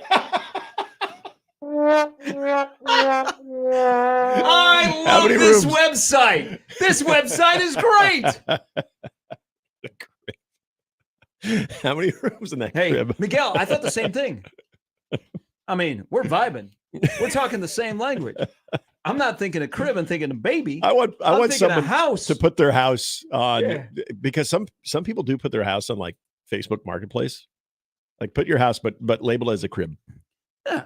I remember that show. MTV. It was MTV Cribs. I'm not looking there and going, oh, that baby looks really cute. But boy, he's going to struggle when he gets a little bit older because of that name they just gave him. No, I'm like, man, look at that house. Yeah. Oh, yeah. Speaking of 2003. I miss Cribs. I miss 2003. I don't know why that's become such a thing, but 03 was the year of Jimmy. Yeah. So does Frank Solich. I know. I was trying not to go there because I know that had nothing to do with it. But Paul says, I am here to announce something to all of your listening audience. Okay. Morning, Paul. He said, I want to just warn everybody as you make your way out to the waterways, you do reach an age that it comes to fruition that you can no longer throw your kids in the pool. He goes, I am out for Independence Day due to an injury. Oh, no. So he bit off more than he could chew on tossing the kid. We're giving weather, traffic, and listener injury reports. Yeah. No, that's no good. That's I you smell know a that's sponsor. I think that's some good advice because you get to a certain point in life where you got to stretch a little bit, even if you're going to toss the kid in the pool or fold laundry. Yeah. Is tossing the kid in the pool the age maximum greater than breastfeeding a kid? Oh yeah. Okay. Yeah, definitely. Just asking for a friend. Yeah, I mean, if you got a pint-sized 6-year-old, you can still toss him in the pool, but I hope he's not on mom's breast. Yeah, the most I've heard, I think Usually I they think graduate to someone I think else's. the Guinness Book of World Records Maybe not is 6. 5. 5. There's a certificate that commemorates such. Yes. Yeah. I'm not sure how all that works because I'm real foggy about my memory of that time in my life. I don't remember that at all. But I think you could have told me I was and wasn't. I'd believe you. I think I've watched documentaries on the benefits, I guess. Yeah. The nutrients. Mm-hmm. I just know that when you get a little bit older and you try the same thing, it can be termed illegal. Well, yeah. Yeah. At the very least, creepy. When we come back, Andy Staples is not creepy. By the way, happy anniversary. Andy Staples has been at On 3 for 1 year. I thought you were going to go somewhere with breastfeeding. No, I don't know. Oh, I didn't think that. I don't know if he prefers white or dark. He does not strike me as a legs man, more of a breast guy. Interesting. Interesting observation there. Yeah, you don't think you could go to, let's say give me a good people watching spot around this area. Besides Epley? That is very good. My gosh, the College Home Run Derby was really good. I don't know. Any fireworks show that you go to in the next couple days is good people watching. Okay. So you don't think That's you could fair. pick out what kind of piece of chicken a person has as they walk by you? I think, well, depends on who they're with. You could speculate. You could just tell right then and there. True. But if it's a person individually walking by, I'd have a tough time. Okay. Yeah. I would need to see who they're accompanied by. So you're saying the significant other impacts what kind of piece of chicken you like? Yeah, I do. That's. Can I have a further explanation here? Oh, sure. I mean, sometimes you have a type, and you don't always end up with that type, whether it's on the plate or in life. No, I'm still talking about chicken. Are you? Yeah, I'm still talking about chicken. Okay. So I think I Man, I want could some chicken tell because I do have a very particular set of skills, as you all have gotten to know.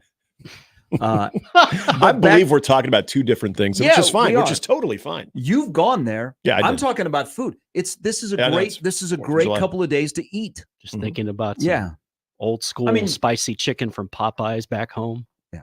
Because it was always spicier where I grew up. But Andy Staples made a bold prediction. He should have gone bolder, and I'm wondering if any of you all will go bolder on his 7-0 going to Ohio State. Love this sport. Well, this has been a great offseason for Nebraska. Who's going to say something nice about Nebraska today? I know. I'm all for it because usually it's negative. Mm-hmm. I want to be positive. I'm going to be anti-Jimmy. Not today. I'm as positive. I am the most positive person in this building today. You were for the first 14 minutes of the show. And then at 6:14, you went dark. You have to. Sometimes you got to have a piece of dark meat. Never hate dark meat. Turkey, chicken, never. Really? Never. No. Yeah, I just don't like it. Never? You never did? No, I do not like dark meat. Oh, I liked it a lot growing up because it had more flavor. I understand it's a little bit more fat. I don't care. I've used that line. I don't care if the white breast is dry. I'm still going to nibble on it. You put gravy on it though. Never. Only if they ask. Never. But I'm also not I'm not a potato guy, so I don't have Oh, that's right. mashed potatoes with gravy and stuff. Gosh. Yeah, I think I'm normal. Damn, Gary. I think I'm normal. I think I'm normal. I am normal. Man, I want some mashed potatoes and gravy with my chicken. And that's why we're going to Thanksgiving up a July 4th meal a little bit later in the show. On Mornings with Sharp and Handley and Jimmy on 1620 The Zone. All right. You might be thinking about, man, I got to get out to the lake. Where am I going to go? I got plans. Here are your only plans you need today because you need something good. You need to look good. And it's not just, hey, July 3rd, why would I get a suit? Because this is the last day of an incredible sale at Lindley Clothing. This is their last day of the BOGO 50% sale. Buy one, get one 50% off sale. Suits, sports coats at the premier place that has the most sizes, styles, and selection, and the best customer service, bar none. They make it personal. They get to know you by name, and that's why people keep coming back to Lindley Clothing, and you should be going to Lindley Clothing today. 132nd and West Dodge in the Linden Market. This is the final day of an incredible BOGO 50% sale.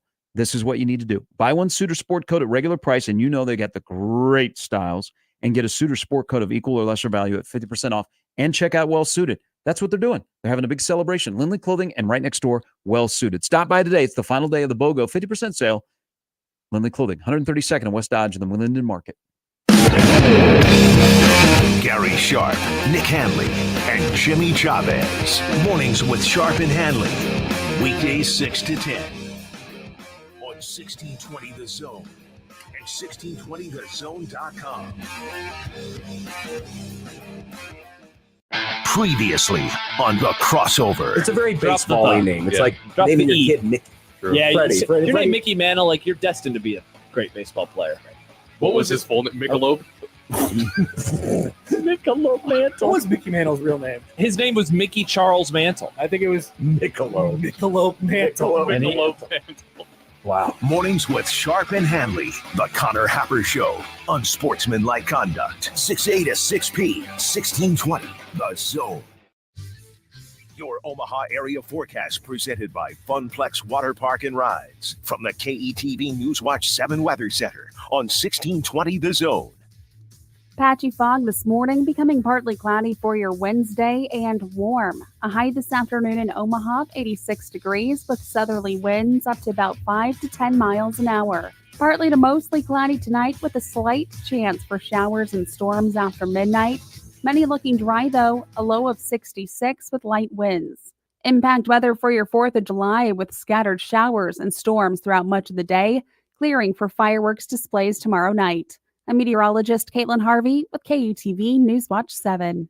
1620 The Zone. Traffic. From the Pyramid Roofing Time-Saving Traffic Center. As of right now, the road's clear of any new accidents. The only things causing delays are those closures from the flooding on I-29 and I-680, and a new closure today, 72nd Street southbound from F to J Street. That right lane will be closed throughout the day. Might cause a little bit of a delay. Shouldn't be too bad, and you'll just have to stay left in that area. Stay safe and wear that seatbelt. I'm Peter Krenzer. This time-saving traffic is brought to you by Modern Real Estate. Introducing Modern Real Estate, the game changer in Nebraska's property market. With a competitive 2% commission rate, we're making buying, selling, and investing more affordable and transparent than ever. Visit modernrealestateco.com and experience the future of real estate today. Host is roasting every morning. Host is roasting every day. At Host Coffee, every cup of coffee served comes with a promise. A promise of quality, innovation, and a dash of fun, ensuring your workday is as delightful as your coffee break. Call Host Coffee today. Proudly serving Nebraska since 1972. Host Coffee is always roasting something good for you. At Athletico Physical Therapy, our favorite patients are the impatient ones. The ones who don't want to wait 3 months to see a specialist or wait until that little pain becomes a big one. The ones who know that Athletico's therapist can help them take the recovery into their own hands. Our favorite patients are the ones who just can't and won't wait because they don't have to. So get a little impatient and start with physical therapy at Athletico. With no prescription needed in most states to get started, you'll be right back at it in no time. Schedule your free assessment at athletico.com. They've only given me 30 seconds to talk about all the great things at Funplex, so here goes. Looking for an unforgettable all-in-one day of summer fun? Funplex has you covered. Nebraska's largest water park and rides is even better with the heart-pumping brand new spinning and tilting wipeout ride and special events for the whole family. We're your one-stop destination for non-stop excitement. Plus, there's private cabanas and plenty of spaces to unwind. Hey, you can even make a day of it. From thrilling rides and slides to relaxing sun and fun, there's something for everyone. There's just too much fun. Your tickets now.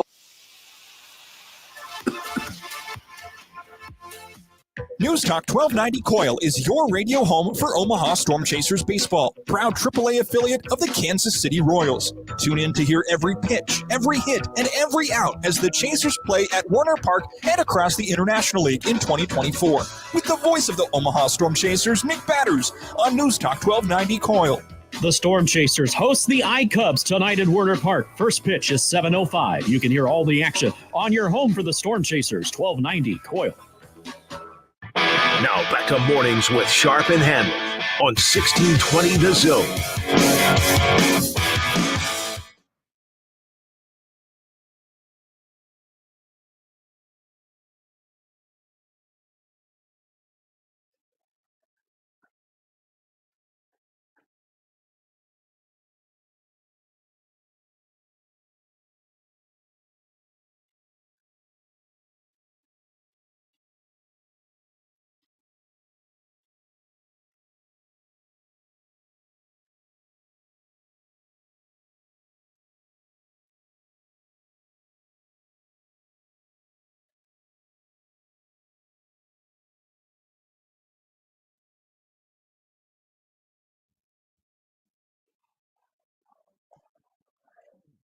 All right, welcome back in.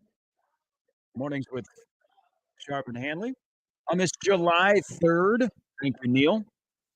Couple of things here. Jim says, according to IMDb, Heather Lynn is the name of a porn actress from the late 90s to the 2000s. All time. He said, parents don't name your daughter after a porn actress. Sydney Steele is So, out. but there is, Nick has discovered something. Yeah. That is not Brandy, Heather, Channing, Brianna, Amber, Sabrina, Melody, Dakota, Sierra, Vandy, Crystal, Samantha, Autumn, Ruby, Taylor, Tara, Tammy, Lori, Laura, Shelly, Chantel, Courtney, Misty, Jenny, Krista, Mindy, Noelle, Shelby, Trina, Reba, Cassandra, Nikki, Kelsey, Shauna, Jolene, Early, Claudia, Savannah, Cassie, Dolly, Kendra, Callie, Chloe, Devon, Emmy Lou, and effing Becky. Yeah. Evan Becky. He goes, wait, is it two names? Yes. Oh, I got you, MFer. This is, if you are familiar with Ted, they were talking about the white trash names. And so after John rattles all those off, Ted says, nope. John says, wait, was it any of the names with a Lynn after it? Yeah. Yes. Okay, Brandy Lynn, Heather Lynn, Tammy Lynn, F.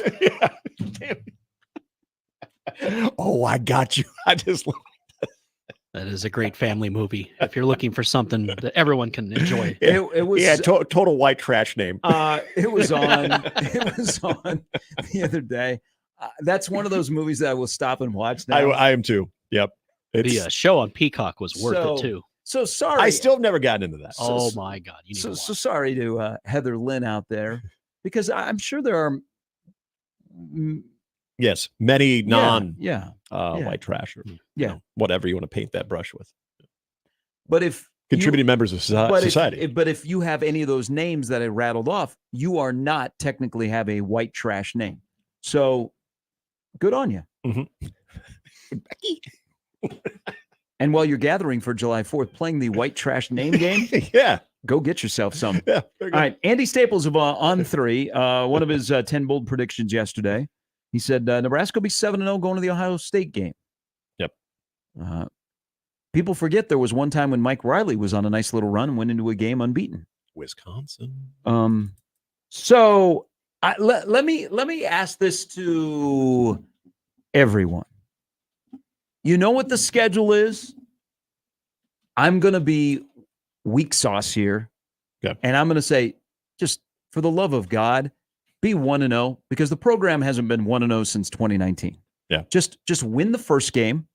And then it would be nice to win the second game, because that's definitely a game that matters. And then we can go from there. But I'm going to have my coach hat on. I'm going to say, just go 1-0. But I get it. I'm not oblivious to the fact that you can look at the schedule and look at opportunities and say Nebraska could be 7-0 going to the Ohio State game. So I ask all of you, with this said, because I think there's some reasonable people that listen to 1620 The Zone.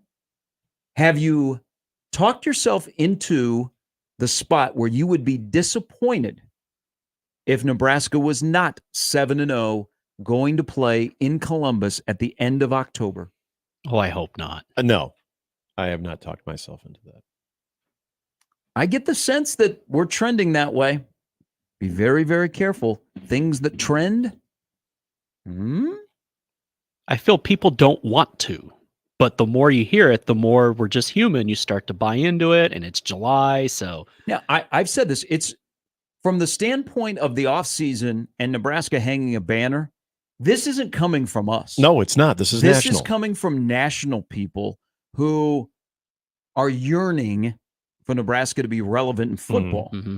So, and they like Matt at Rule. some point, you're like, wow, this is kind of nice. National Right. guys like Matt Rule. He's the best PR coach Nebraska athletics has ever had, and they're talking nicely about Nebraska. So Andy Staples, and this is a bold prediction. That's why they call it bold, and they call it a prediction of going 7-0.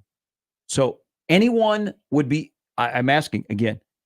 If Nebraska is not 7-0, now this is crazy because Nebraska hasn't been to a bowl game in 7 years, but being 7-0, if they're not, would you be disappointed? And I wouldn't be. Okay. Because the whole season, in my mind, comes down to the last 5 games. Yep. But I want to find this person. So if you are so bold that you're like, yeah, Nebraska will be 7-0. And I'm not discounting the possibility. I think this program, if they can get momentum, they have ingredients to start stacking Saturdays. Yep. Or sneaking a Friday in there. And they haven't really been able to do that where, all right, they got some momentum and here we go and you can feel it. Mm-hmm. But I want to find the person. And I might even buy you a sparkler. Or some chicken. Oh. Or go to one of these fireworks stands where we have some good partners on this radio station, like Cracklin' Kirk's. Yeah.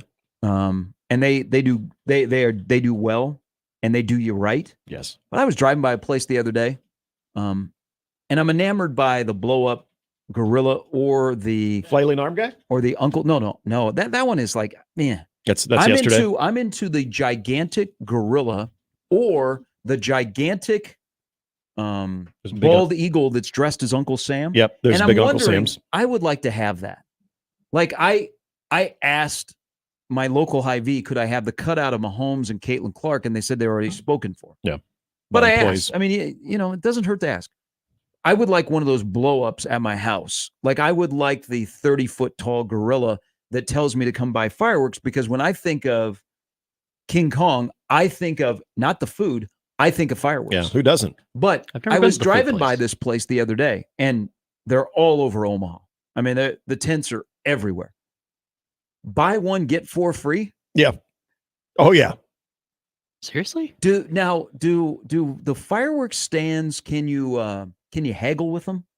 I think so, yeah. Because when I see buy one, get 4 free, yeah, I'm like, they're open for business. Yeah, and nothing deal. set in stone. And I might walk out of there with a brand new car as well. Yep, they might have overbought, is what happened. That's what I'm thinking. They're looking to and you got one day. Unload a little inventory there, too. Yeah. So that's the flex right there. You go right before.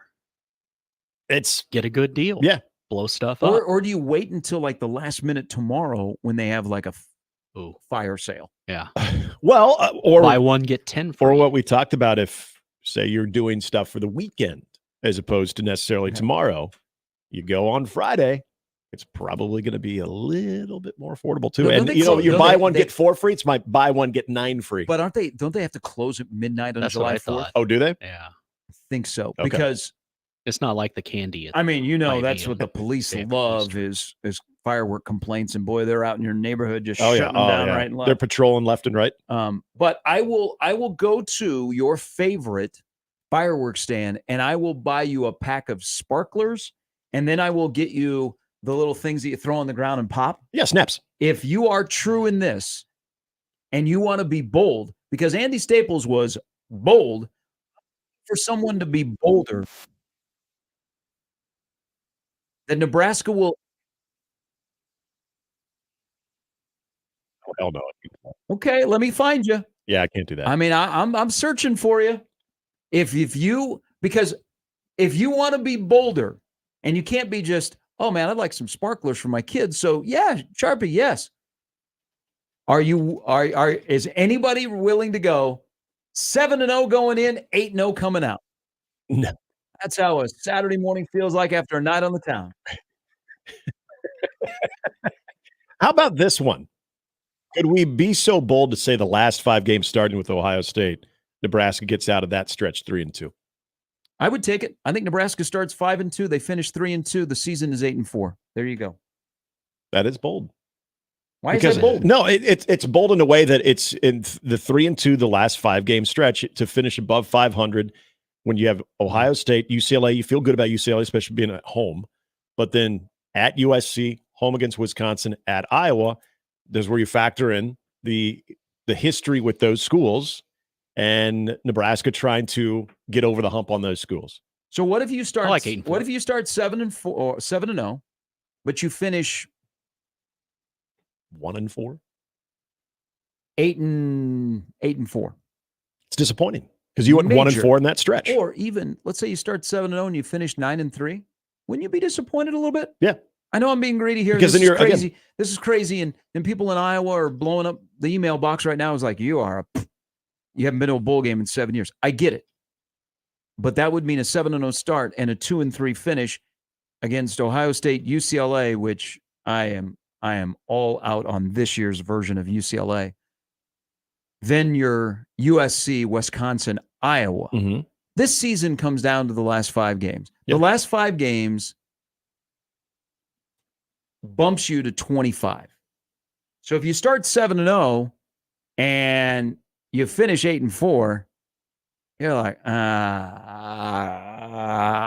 aren't we the same team? Aren't we the same, not same team, but same path of success where, okay, we beat all the teams we're supposed to. But the games that matter probably came up a little bit short. Yeah. So I would take 5-2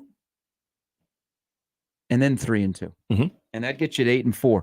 Because I will tell you, if you win 3 games in there, let's say UCLA is one of them, then you've knocked off either Ohio State, USC, Wisconsin, or on the road at Iowa. Yeah, 2 of those teams outside of UCLA. You've gotten either Ohio State, Southern Cal, Wisconsin, Iowa. So you've beaten, out of that, just put that 4 group. You've got 2 wins amongst them. Hell yeah. That's progress. That's big time progress. And I like that you said 5-2 as well, because I think that overall start would come with varying degrees of perspective because of the 7-0 conversation. But I think even people are saying, I'm not going to go all in on 7-0, but I think 6-1 is maybe where you start drawing your baseline of disappointment. So if it's anything less than 6, no, I'm not saying We're doing that to ourselves? I think at some point when you keep hearing, hey, 7-0 is possible, and you feel like, you know what, I'm this sounds funny. I'm realistic.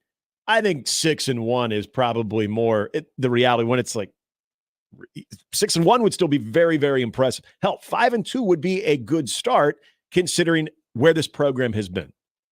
The biggest progress that you could see, again, like you said, to springboard you into 2025, but more than anything, assuming your future is healthy in that last stretch run, if you're able to go above 500 in the last 5 games, isn't that even more important than getting out to a 7-0 start? Now, I know you could be like, well, what if they're 1-6?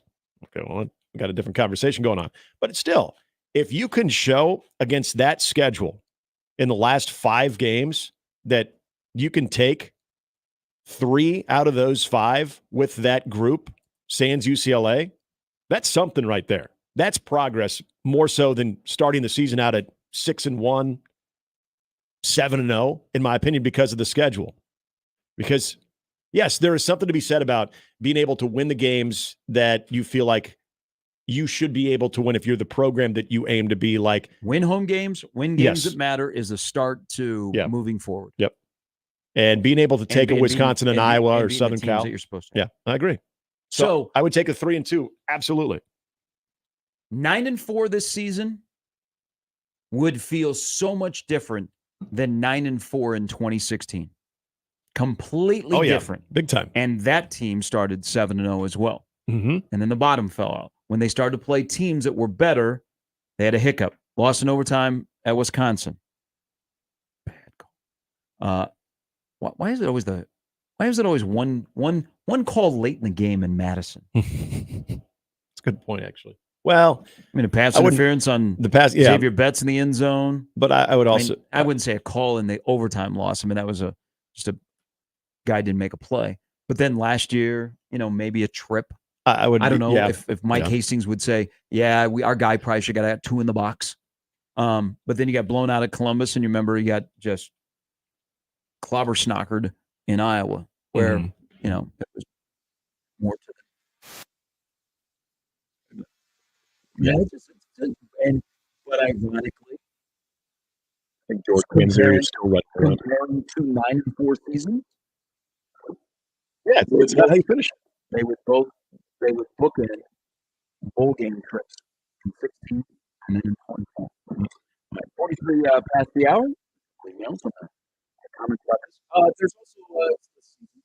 So there are a list of coaches, there are a list of pressure points, and there's PJ Fleck, who was in the news on this morning, and also a question on a name. We just played the name game with white trash names.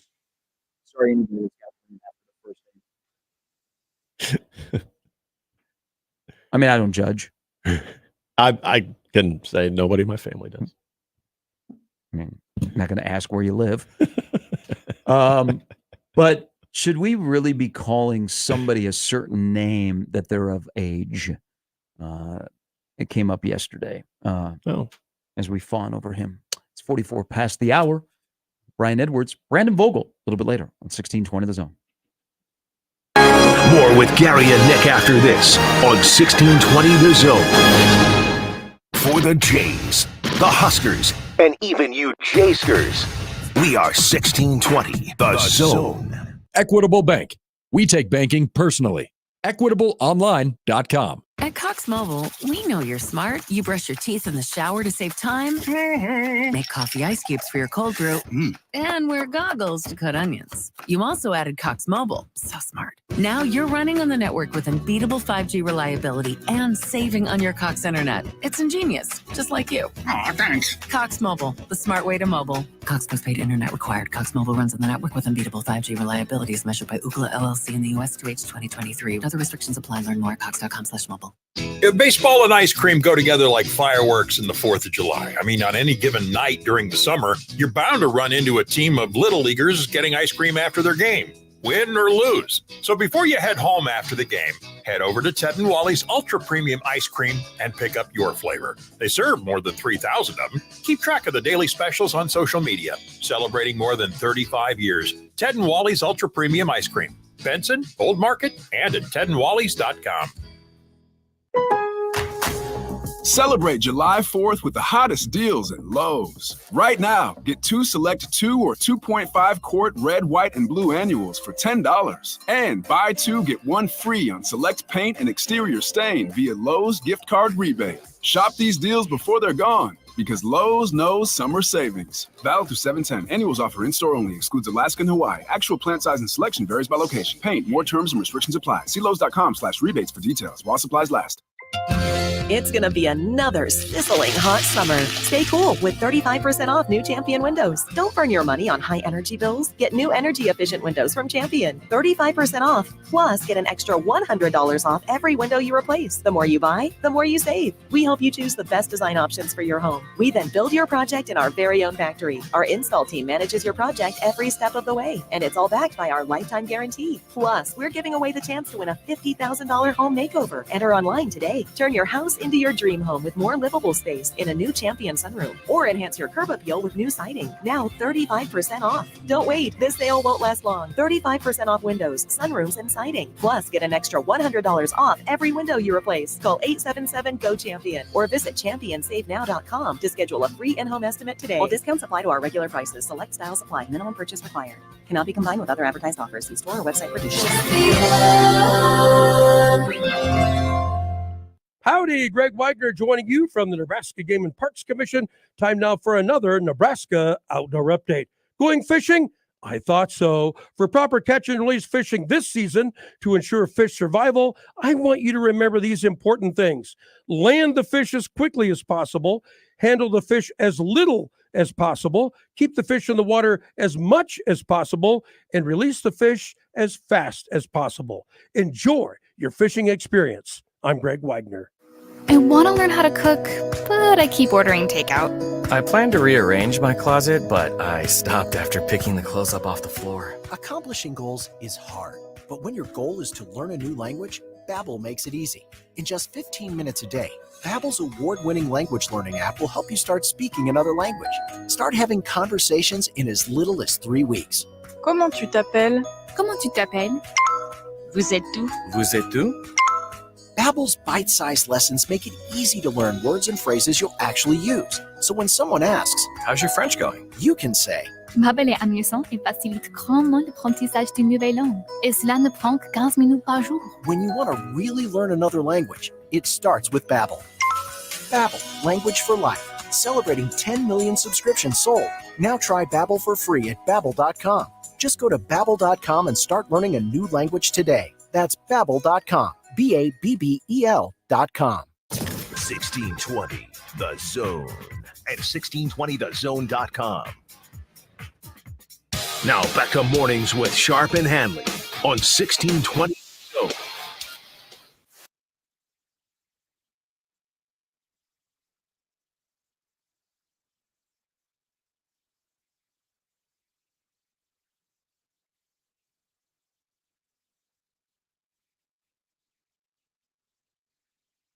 Is this the Oak Ridge Boys? Is. Wow. There are some people that are like, hell yes. That's a good find. Good find. Okay. I want to be the guy with the really deep voice. I can't do that. Because I'll have this song in my head. Elvira. Yeah.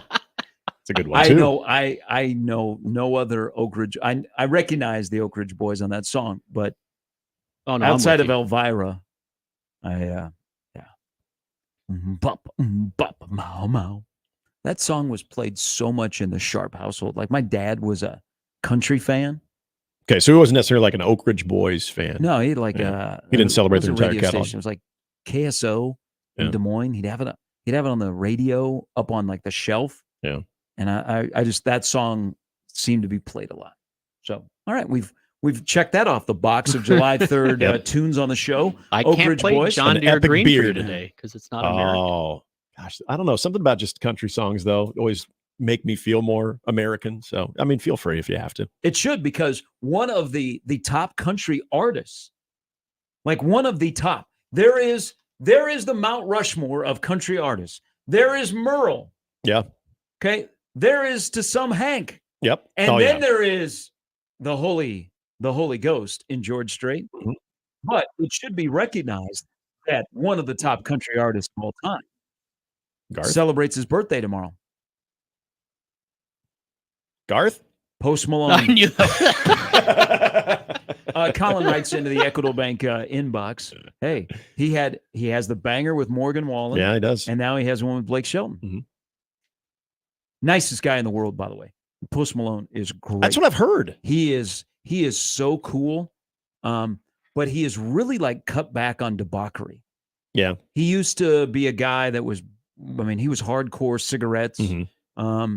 He was like 12 Diet Cokes a day. Yeah. No, he was more than that. He had cigarettes and Diet Coke were his thing. Man, it's like a coach. Yeah. But he's like scaled back. He's skinny. Yeah. But he is a cool, nice guy. If you ever get a chance to meet Post Malone. But he celebrates his birthday tomorrow. So just like when I think of people that celebrate their birthday on July 4th, I think of Post Malone and John Bishop. Well, who doesn't? Yeah. I would put John Bishop and Post Malone together. Do you realize you just described him as John Daly? Smokes cigarettes and just drinks Diet Coke? But he used to. So he has changed like his life because he went to country. Yeah. Yeah. People are like, hey, rehab, you got to do this and this. Yeah, I just tell them, go to country. Yeah, cross over. Country music. Colin writes into the Equitable Bank inbox, it's hard not to dream about being 7-0. 6-1 seems more realistic for sure, but that one should not be Colorado. On a national stage at night, losing to Colorado would feel like another punch to the gut with the buildup. I agree with that. 100% I agree with that. That if you're, we always ask, it's okay to dream big when it comes to our sports teams and with Nebraska, as long as you have the perspective of if that dream doesn't come true, if it's 7-0 to you, that you have the justified perspective of remember what this program has been as opposed to what you hope it will be. And so I go back to his point about Colorado. If that is a 6-1 start, maybe it's Rutgers in a game that should be pretty physical. That you can accept that more so than you can Colorado. Because I'm with him. The Colorado night game. I see where you're going here. I got rankings for you when you're done. Okay. The Colorado game, to me, and I think to a lot of people, the way it's been built up, and we were talking about the conversation with Matt Rule and Joel Klatt yesterday. There was so much respect on Matt Rule's side about Shedeur, he mentioned something that I thought was really interesting, but I thought, I know what he's doing here. He's just playing the consummate pro. We are a 5-7 team, so I'm not going to speak either ill or hype up a game on our end. He talked about how Deion Sanders has gotten a lot of attention, has made that program cool, and has gotten a lot of recognition. He said, so a lot of people are going to tune in to watch that team. Yeah. And while they're watching that team, they get a chance to see our players too. So it was the give all praise to the Colorado hype machine, but a really good quarterback in Shedeur Sanders, because he went into detail about how good Shedeur Sanders is, but also said they're going to tune in to see that team, but then they get a chance to see our players. I think just going about it that way, this to me is so consistent with the cool confidence, the quiet confidence that Matt Rule has in that team. So I think even the way that he's paying the respect to Colorado, almost, in my opinion, has a reverse effect that, this one is circled. Yeah. And I think it's circled for this team as well, yet you're not going to get anything. Big Ten Media Days comes around, and they're asked about that Colorado game, the student athletes that represent Nebraska. You will have a very similar answer, in my opinion, that you're going to get from Matt Rule, which leads me to believe, kind of old school Nebraska, they know what that game means. They're not going to tell you about it, and they're hoping that how they perform that night is going to do the talking. But if you fall short, that's disappointing. So I'll give you, this discussion, if you're tuning in, you're like, July 3rd, schedule talk. Yes. Read the room, read what the podcast says. Andy Staples, one of his bold predictions, really isn't a super bold prediction, because I think this is trending with a lot of discussion, is Nebraska will be 7-0 going to Ohio State. Here is, prior to the trip to Columbus, which is a long way away, just start 1-0, please. Yep. Just start 1-0 for the first time since 2019. Which just is start crazy to 1-0. think. Yeah. These are my power rankings of the first 7 games of the year, opponents. Would you like me to start from the front or the back? It's your preference. Let's go to the front. You a front or a back guy? Would you like to be in the front of the house, or would you like to be in the back where, I don't know. Any more at the front of the house is where all the action is. So let's go to the front. Let's start at the top. Most important. Back. The most difficult non-conference game, according to me, or the most difficult game for Nebraska in their first 7 will be Rutgers. I can't disagree with that. 2 will be Colorado. 3 will be Indiana. 4 will be Illinois. 5 will be Purdue. 6 will be UNI, who just lost their offensive coordinator yesterday to a health issue. And 7th will be Utah. So come at me, Colorado. I don't think that's the most difficult I keep saying non-conference. The most difficult first 7 for Nebraska. I think it is Rutgers. I have bought stock in Rutgers. I have not bought a future on them winning the Big Ten, but I think they will be a really good football team. I don't think there'll be much separation this year between Rutgers and Nebraska. I think Rutgers, and I think there's a commonality between the two teams of what they're going to hang their hat on, especially early, is their defense. And that's where I think Rutgers, in that type of game, especially still being somewhat early, I guess we're hitting the midway point. Hey, say that it's okay to say out loud. That game on October 5th, that's like a very intriguing, won't get a ton of attention probably, but will be a good Schiano versus Rule matchup. Yep. I mean, it'll be the Buccaneers against the Panthers. Which we all tuned in. Usually a Thursday night game is what that usually is. Or it usually takes place in London. Or that Sunday game that goes to about 3.5% of the country. Yeah. But yeah, I think that it screams a lot of resistance both ways. Offense will be at a premium. And this is where I think for a young quarterback, going up against a defense that is salty, led by Greg Schiano, who is coached in big games at two different levels too. I think this is going to be a pretty damn good test of where he's come from week 1 to where that will be. And was that week 6? In week 6? So, yeah, the Colorado part of it is going to be a lot more surface level hype. And well, I mean, you can't. They got some pieces now. Yeah, Shadur sure they and do. Travis Hunter and BJ Green on the defensive line is a pretty good player. I'm not overlooking Colorado. I like where Rutgers is headed. If the Greek Rifle can offer any competency at quarterback at Rutgers, yep, they could be one of the darlings of the Big Ten. I mean, they're gonna have they'll be a physical team that no one will enjoy playing. Mm-hmm. And the schedule. I mean, they got to go to USC. They got home against Washington, but it is probably, and you might even say, well, yeah, you might say this about Nebraska. I would have to do a deeper dive. For Rutgers, who joined the conference a decade ago, this is probably the easiest schedule that they've had. I need to do a dive on that if this is Nebraska's easiest Big Ten schedule since they joined. But for Rutgers, definitely, because they're out of the East Division. Mm-hmm. I don't know. I'm in lockstep with you now. I think that people can probably look at whether you want to flip or interchange maybe Illinois and Purdue. But I think I really don't think there's a lot of debating. That's scary if you're going to flip that, because Brett Bielema has some pressure now. Yep. I mean, Purdue is in. They got a ways to go. Mm. And Indiana on the road with Kurt Cignetti, I think that'll be interesting to see too. But I don't think many people could debate the out of that bunch. We'll call them, again, I don't like to call anything a sure win, but the best opportunities as opposed to the ones that are going to be a lot more tight and more intriguing in that first run of 7 games. Yeah, I've been right there with you when it comes to Rutgers. And the Colorado game, it presents so much attention with the players involved, but also with the two schools. And if you want to get into the history there too, but even a little bit of what happened last year at the end and a lot of the talking that was going on, that's going to give you a lot more of the surface level attention to it on top of who's on the field.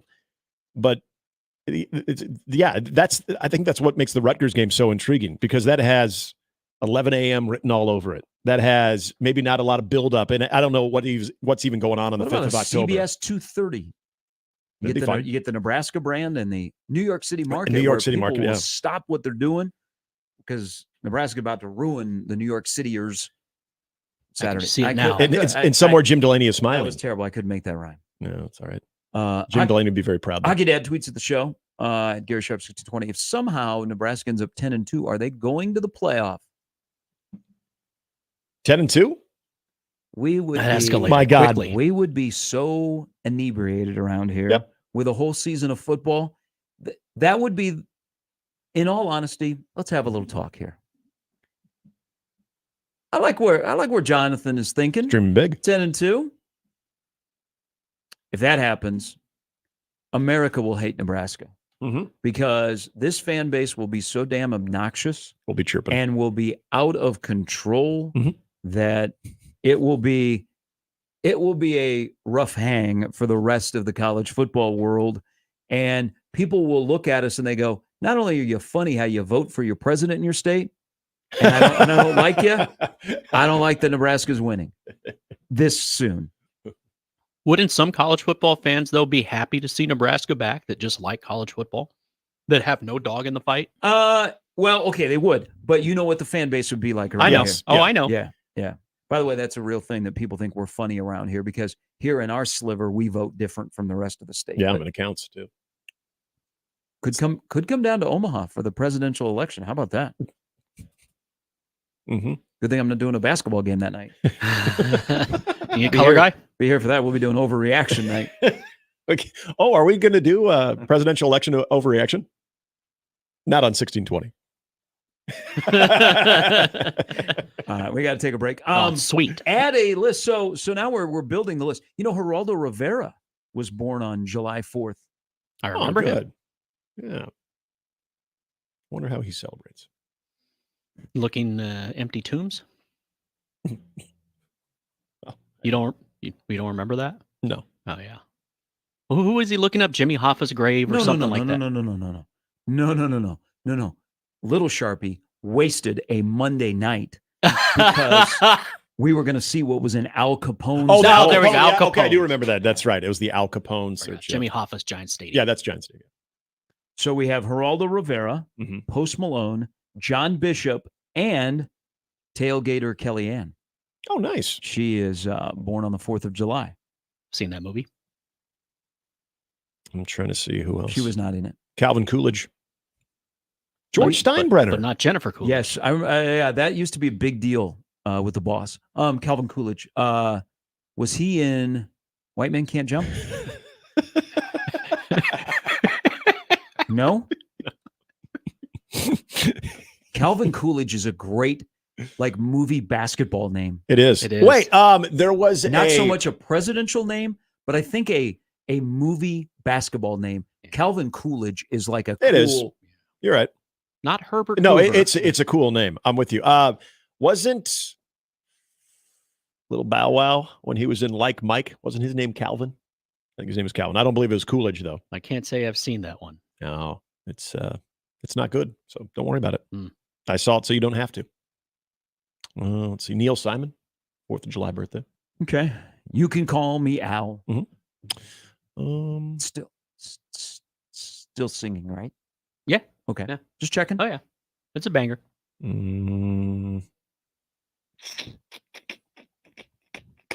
Nothing that's Okay. of note. But All right. I think I got the It's a best good ones list. right there. That's a good rotation. Happy birthday. And also I apologize because I have opened up a political box here. Good on you. It's entertainment. About electoral votes and I don't know, Jimmy. I'm trying to It's stay not really positive. entertaining. No. I don't know that that's going to be entertaining. You know, 4 months. From 4 now. months from now, I'm just thinking about the last month of the college football season, and that's where I'm gonna just leave getting over signing my name to 75 different petitions, and probably 40 of them for medical marijuana. Yeah. I gotta have a detox before I start getting into politics. Yeah, Nick Grimm needs to leave me alone. And I mean, you'll be able to avoid it on the 4th of July. Of course, you're going to go nowhere that anybody will talk about it. I mean, they won't. Are you guys joining me in the AM Radio Act? I hope you do. Just saying. Oh yes, that's right. Oh, I like radios in cars. Well, was this true? Oh, never mind. And I like cars that have radios. That's what the ad should be. Tom Cruise missed it by a day, by the way. Oh, I know. Yeah. So So I on think- on that note, so Tom Cruise turned 62 today. Yeah. Boy, he looks really good shape. Yeah, he does. Yeah. Well, looks it's better you than know, me. This is what happens when you have your pod, your body pod. Yeah. But as he said in Risky Business, as we go to break, sometimes you have to say, what the?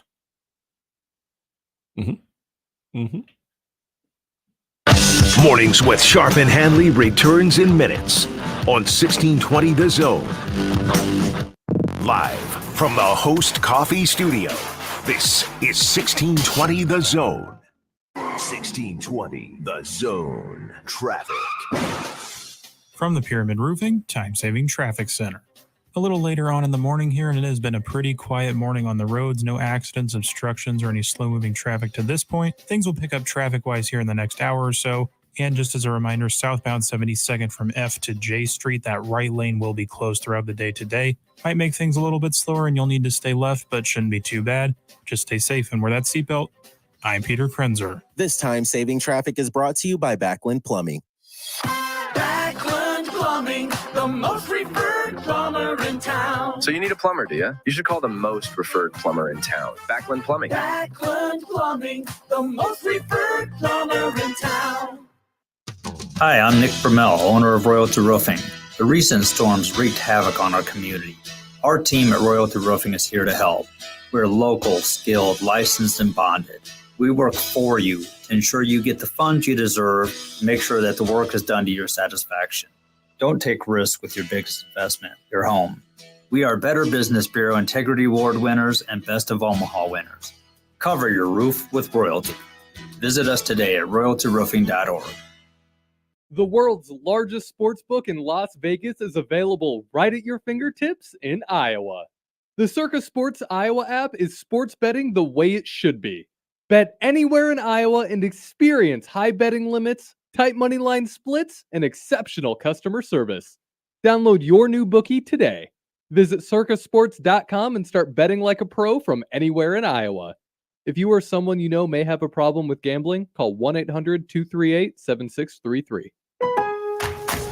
Celebrate July 4th with savings at Lowe's. For a limited time, save on the essentials you need to make your garden pop for summer, like Miracle-Gro 25-quart potting mix. Get 2 bags for just $16 and get up to 40% off, plus save an extra $50 on every $500 you spend on select major appliances. Hurry, these deals won't last long because Lowe's knows summer savings. Valid through 7/10. Miracle-Gro excludes Alaska and Hawaii. Appliance savings vary based on purchase amount, excluding supply. See Lowe's.com for more details. While supplies last.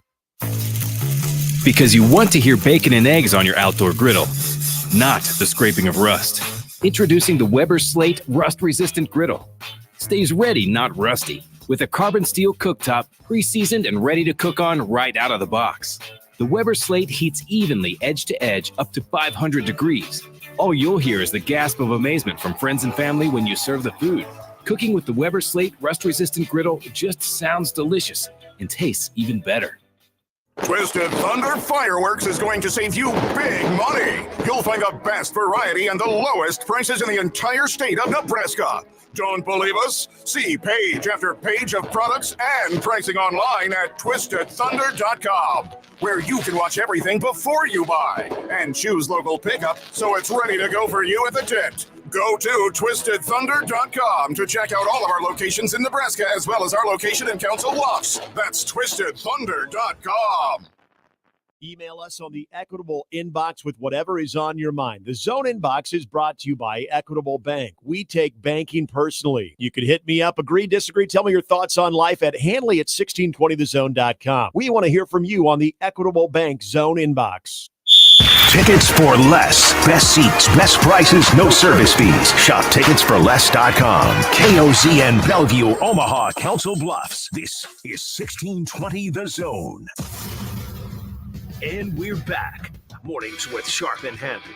Here's Gary, Nick, and Jimmy on 1620 The Zone.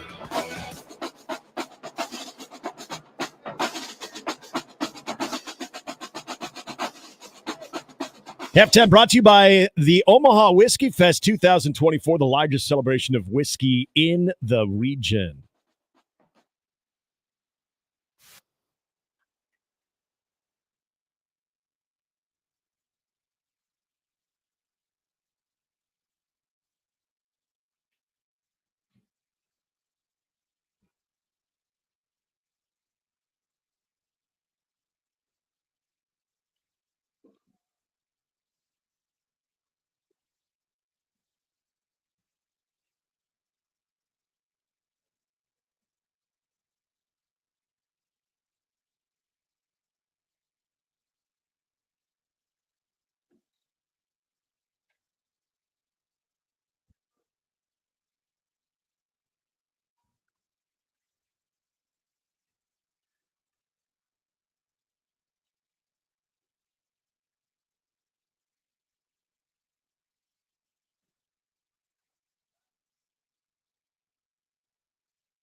All right, happy birthday Eve to America from the great Ray Charles. Welcome back in. Halftime is over at Whiskey Fest, coming to Hilton, Omaha on September 28th. No, I don't know if I'll have some whiskey. I will make a concoction or two, like the Bomb Pop cocktail. Yep. But we will have plenty of whiskey talk leading up to September 28th. So welcome back in.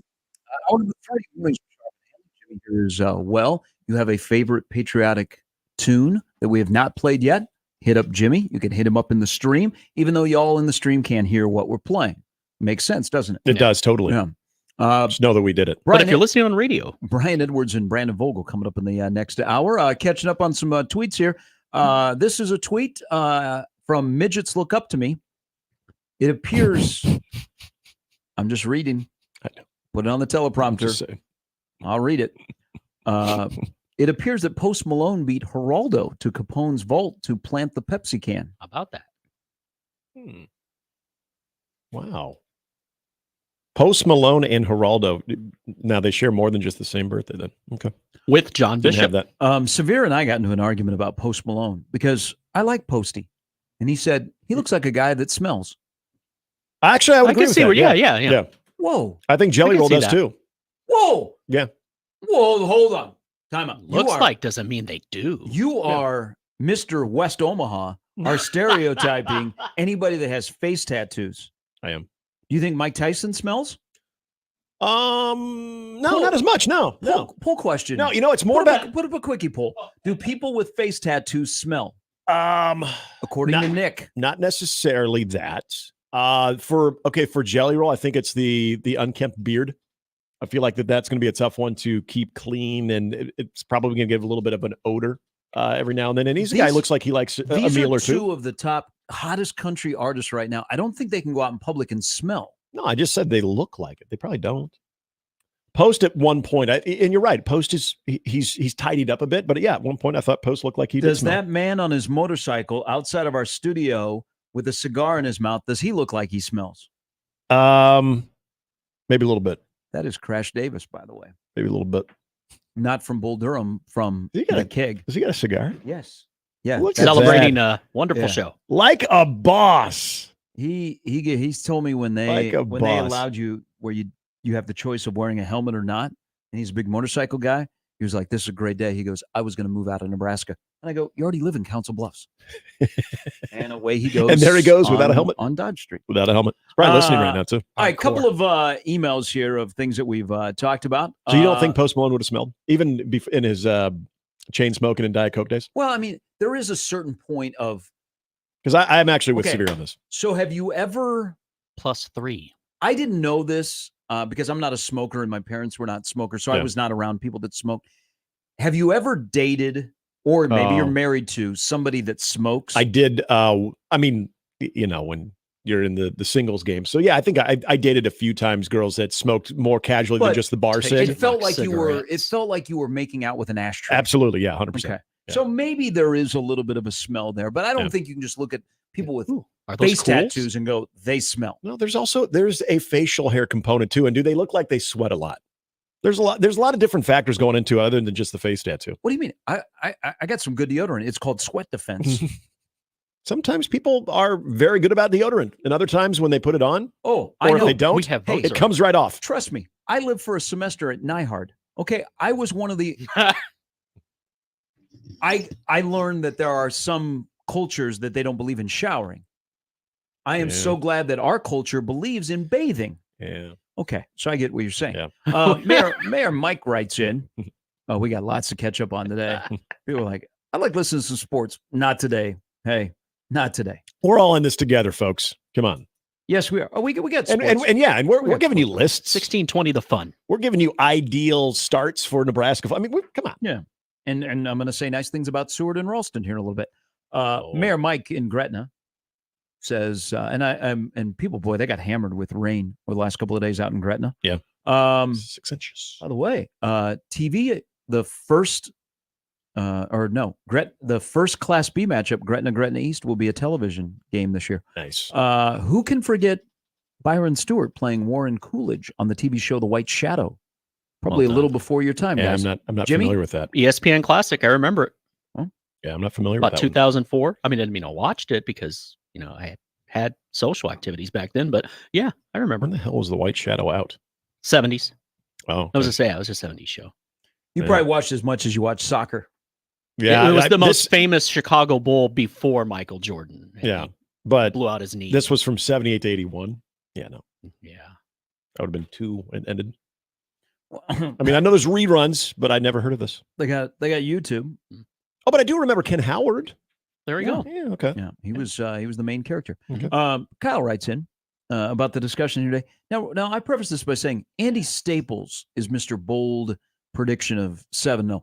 I'm trying to find the guy or the gal that has Nebraska exiting Ohio State at 8-0. I'm in the camp of just go 1-0, please. He says, no running game in a decade, a true freshman quarterback, and haven't won more than 5 games in 7 seasons. We got playoff talk. Every year, everyone says we aren't drinking the Kool-Aid. And then by July, everyone is wearing matching Nikes talking about Heaven's Gate. Nice. That might be the email of the day. That is a great tweet. Tweet, That excuse is a fantastic tweet. By the way, Chad chimes in on this on the JTech Construction Zone Twitter feed. Anyone that says Post Malone and Jelly Roll are country artists needs to be excommunicated from listening to country music. Just saying. Am I not wrong? It's one man's opinion. Whoa. Okay. It is not their fault that Sweet 98 plays their music. Okay? I'm just saying. I mean, Post Malone did not start out in country. No. But I believe Karl Malone was more country than Post for a while. That's very true. Now, Jelly Roll, I did not start out fat. Was Jelly Roll's first single "Son of a Sinner"? First no, hit, right? I need a prayer. But that was also kind of country crossover, right? Well, no, it was country. Yeah, okay. He was out there. He was a so country. yeah, I would was put as country as country could be. So, Chad, I would agree about Post Malone, but I would say the little that I've known of Jelly Roll, that's been more country. So I Yes. think that's fine. Thank you. Jelly Roll coming to Omaha later this year. And what's here? What, last year too? Yeah. Puts on a good show. Likes Omaha. He's got a great story. He's country. And I'm sure he showers and smells fine. Is Kelly Clarkson country? Is Carrie Underwood I don't know. country? Kelly Clarkson's a Do they talk show smell good? host now. She still sings. I'm sure she smells fine. Okay. Yeah. We have face tattoo either. we have a request. We do. And I okay, will. you're going to take care of I will MB? Yep. All right. It's a good one. So the question, we were talking before the top of the hour. I gave you my power rankings of the 7 before Ohio State. That I think the Rutgers game is going to be more difficult than the Colorado game. Colorado's 2, Rutgers is 1, Indiana's 3. And Rutgers, their first time in a decade being in the Big Ten because they're out of the East with no divisions, their schedule is really, really, I mean, it's a schedule. How explain? It's a schedule. So Jameson writes in, great to hear from Jameson in the Equitable Bank inbox. He said, Nebraska's easiest Big Ten opportunity was in 2015. We decided to fire Bo and waste the opportunity. I believe Josh Peterson said you could fall out of bed and win 9 games that year. Mike Riley proved him wrong. Okay. Bring up the 2015. BYU. No, yeah. So and Miami. Big Ten schedule. Oh, the Big Ten schedule. Yeah. Okay. Jameson and Josh are right. All right. So 2015. That might be in Nebraska's time in the Big Ten from 2011. Okay. Now coming into the 24 season. The 15 conference schedule might be the easiest because when Nebraska came in, it was difficult because they were like, okay, Nebraska's going to be good. We want matchups. So run through the 15 conference schedule. Running this down to, and this is in order: Illinois, Wisconsin, Minnesota, Northwestern, Purdue, Michigan State, Rutgers, Iowa. Some notable missing crossover teams in there. No Penn State, no Ohio State, no Michigan. Your crossovers in that year were Rutgers and Michigan State. Yeah, man. That was easy. And remember, Wisconsin wasn't a juggernaut that year either. And that was the Jano game. That was the one that they should have won. Okay. Now rattle off this year's schedule. Now, I'm not saying 24 is easier than 15. 15 by far is the easiest card that Nebraska has been dealt in the Big Ten. Okay, so this year, Illinois at Purdue, Rutgers at Indiana, at Ohio State, UCLA, at Southern Cal, Wisconsin, at Iowa. I'm still saying 2015 was easier. Nice mix, though. Well, again, notable absence from by far, Ohio State. 2015 was easier. Yeah, notable absence there with Ohio State. Nice mix. Yeah. Wow, that is crazy.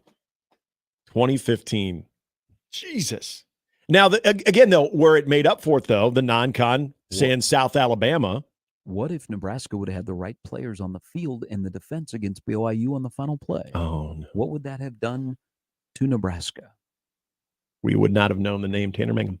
What if Alex Lewis would not have gone full ham on Nebraska fans in Miami?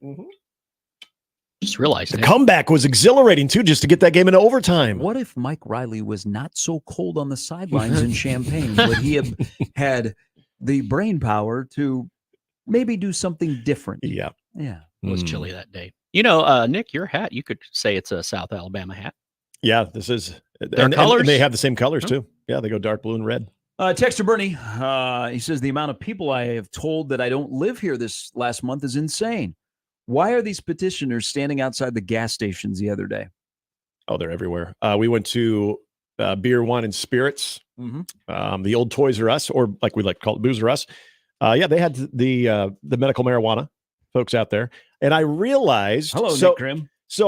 So Gary, remember when I said I just passed by and say I've already signed it? I realized the last time I signed it was the previous election, so I signed. My wife and I did. Just saying, because I remember you gave me a side eye there when I said, "Oh yeah, just tell them that I did." Or you just You're spent a weekend in Kansas you don't sign City. any of that? Well, no, we did because we realized, we did this in the last election. They all kind of run together. I was accosted a few times at a Walmart parking lot. Man, if they legalized it, we could have 1620 the weed. Well, there's deadlines coming up, right? To get these signatures in. That's why there's a strong I'll push. ask Nick after the show. Yeah. But that's the only one. That's the only one that I have seen in the last month. Now, I don't know, are we, or maybe am I expected to go outside to some gas stations about the AM Radio Act? I wish you would.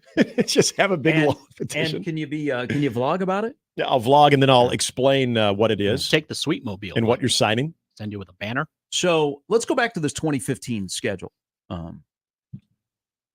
And Adam is right here, and others have already chimed in about that mindset of looking at the 2015 conference schedule. One of the reasons that I, of course, fired Bo, he knew the schedule. Easy. Didn't want to risk Bo winning 9 to 10 games, making conference championship game, and becoming unfireable. Was I, of course, that smart? Maybe. Wouldn't know. Never saw him. Never around. Well, I saw him. I saw him in a room right after the Northern Illinois game. Yeah, Northern Illinois. You know what? And then the next day I didn't see him. Yeah, and haven't seen him since. I'm here. Anybody want to talk to me? Okay, I'll say this about Sean Eichhorst. I do think he's cerebral with that. I don't think that is a far off theory because of Bo's ability to basically accomplish the floor. Under Bo, we know what the floor was. The floor was 9. With that schedule, there's a great opportunity to go above that and, to win the West. If you are back in a Big Ten championship setting, regardless of what the result would have been, that becomes really difficult. You're now back checking off a major box that I think at the time, even as fans, we were wondering, had he leveled out? Had he maxed out what he was going to be at Nebraska?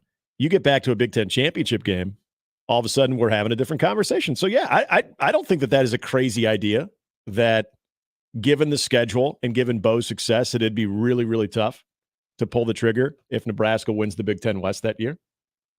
I can co-sign that. I've always heard this because I had a friend. You remember there was a member of the cheer squad committed suicide in Lincoln, jumped off the top of a parking garage. I've always heard this about Eichhorst, and I had no relationship with him whatsoever, other than when he was at Miami. I was down there, and the coaches they did not like him because he wasn't around. Weird. Yeah, he wouldn't talk to the media or anything like that. He was really good to the student athletes. Like he had more of a relationship with the student athletes than he had with the coaches and of course anybody in the media.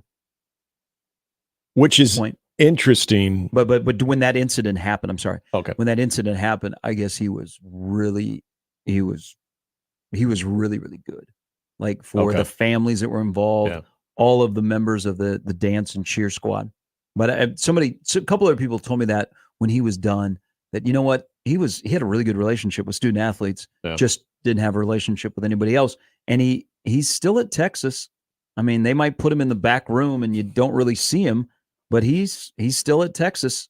I mean, I thought he would pursue, a similar athletic director job or maybe a step down job. I mean, he was the first $1 million guy here in the athletic director. I wonder if he is, also what happened with his son in Lincoln. He has stayed out of the public spotlight. Yeah. Well, he's still working at a place where, it's Texas. Yeah, it's Texas successful, but it's big enough to where you can, especially with his role, you can essentially stay under the radar there when it comes to just overall public appearances. I'll say this. And the only real interaction, so I got a chance to talk to him when I was still in Columbus when he first got hired, and it was a lot of more of the, what you would typically hear from a new athletic director. I do remember the first year that Mike Riley was hired, and he came into Omaha with the coaching staff, and Mike's now late wife Dee was there, and so we were talking, and we got a chance to talk a little bit off the air, and you could tell the questioning of his decision to hire Mike Riley, also to let Bo go. There was a lot of piss and vinegar with Sean Eichhorst in that moment. Now, the following year would have been the year that he was let go, but you could tell just based on the conversation that we were having off the air that there was a lot of defensive approach about the hire, his position. He even had hinted towards his visibility in the athletic department.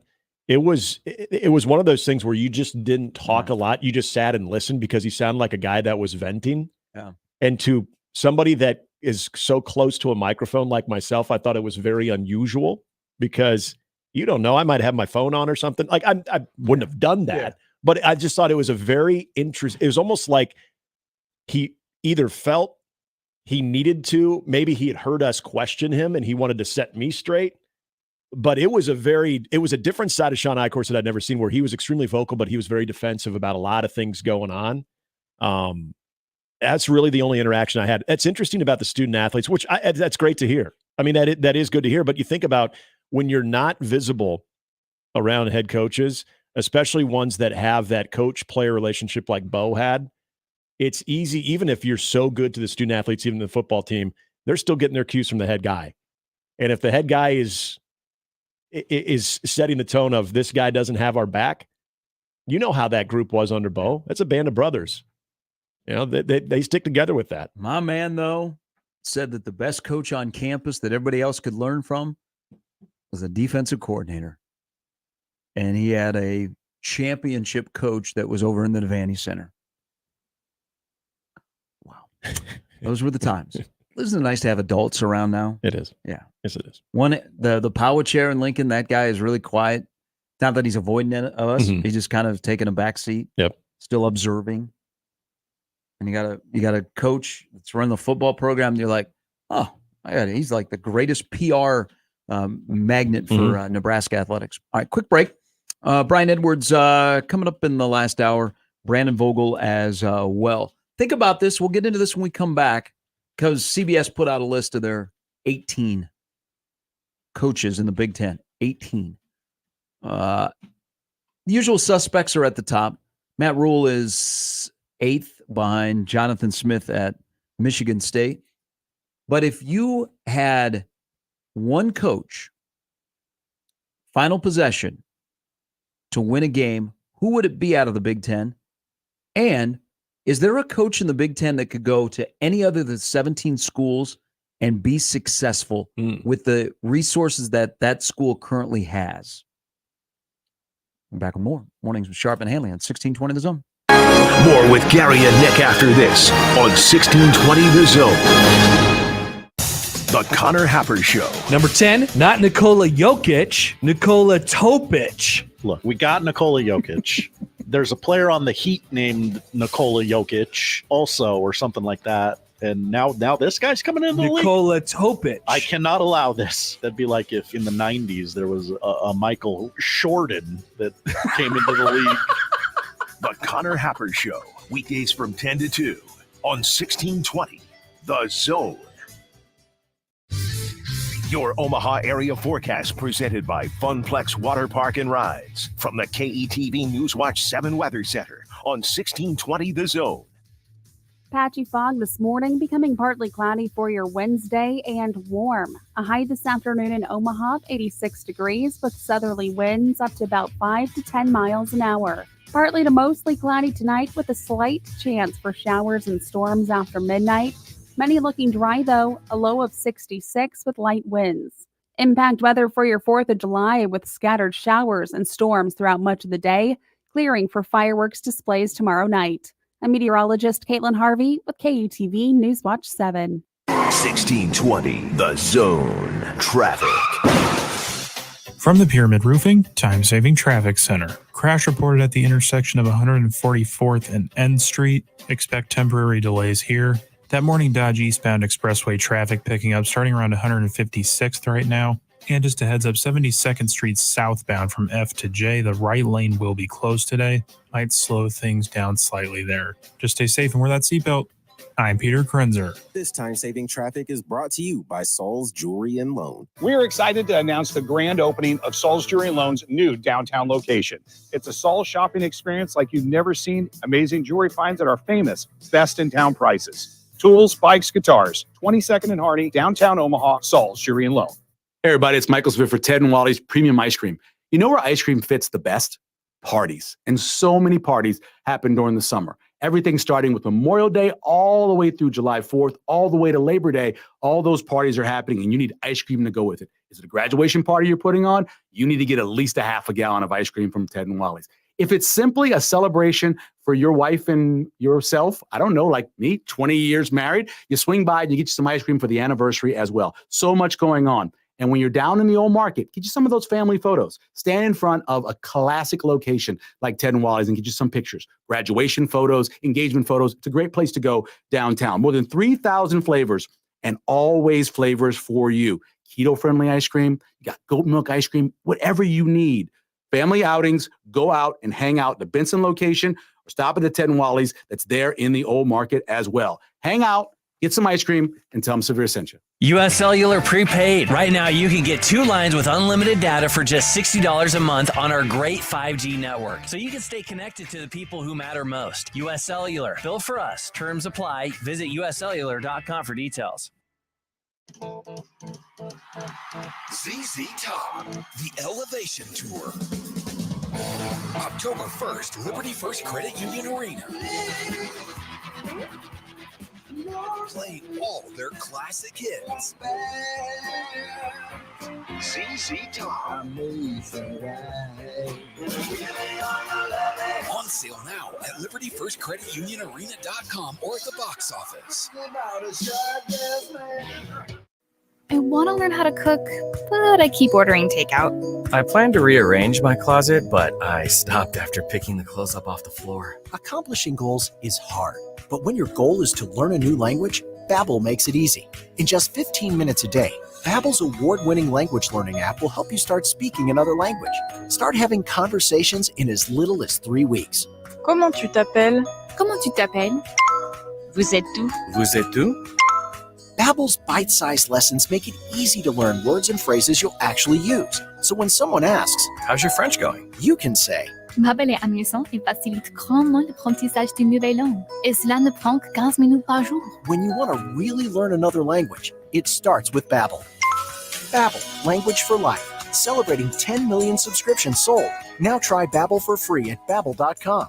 Just go to Babbel.com and start learning a new language today. That's Babbel.com. Babbel.com. Email us on the Equitable Bank inbox with whatever's on your mind. Zone Inbox is brought to you by Equitable Bank. We take banking personally. You can get me, Gary, at 1620thezone.com. We want to hear from you on the Equitable Bank Zone Inbox. Twisted Thunder Fireworks is going to save you big money. You'll find the best variety and the lowest prices in the entire state of Nebraska. Don't believe us? See page after page of products and pricing online at twistedthunder.com, where you can watch everything before you buy and choose local pickup so it's ready to go for you at the tent. Go to twistedthunder.com to check out all of our locations in Nebraska as well as our location in Council Bluffs. That's twistedthunder.com. Roofing, siding, and gutters. Make the right call with the rooferees at John Higgins Weather Guard. Now back to mornings with Sharp and Handley on The Zone.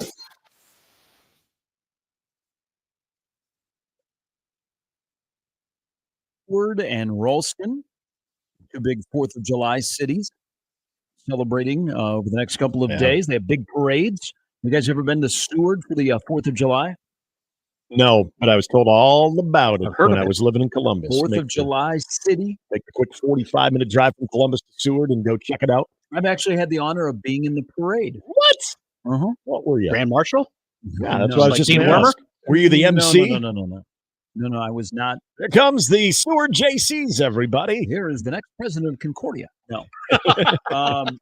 We were doing a promotion in Broadcast House back in the day, and they let us drive a car. Okay. I Nice. think it was a Maserati Oh, in wow. the parade. Whoa. Yeah, it was kind of cool. I mean, Whose Maserati was it? We were giving it away. Been happy with the Crown Victoria. It was it's a. I mean, I'm a fan of Seward, but what they do on July 4th, they lean into it. I mean, so the 4th of July city, America. Yeah, they have a real parade. Yeah. Ralston does it as well.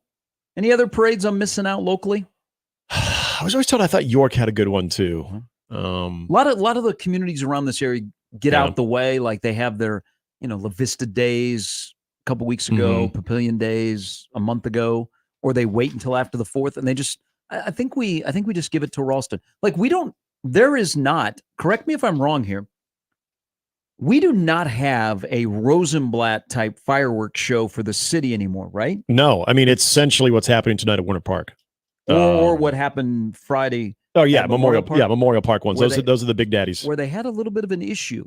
Oh, did they? They had a panel that burned, and they lost like half their fireworks.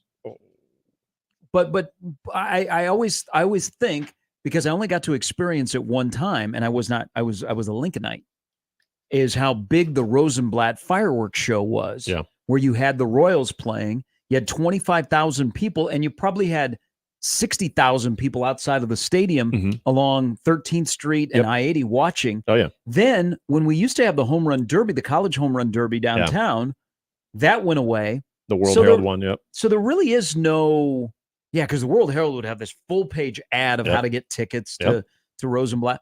We don't have a massive Omaha fireworks show anymore. No, it's again Warner Park, and they do a good one because they always do the Friday night fireworks for home games, but this one is that on steroids.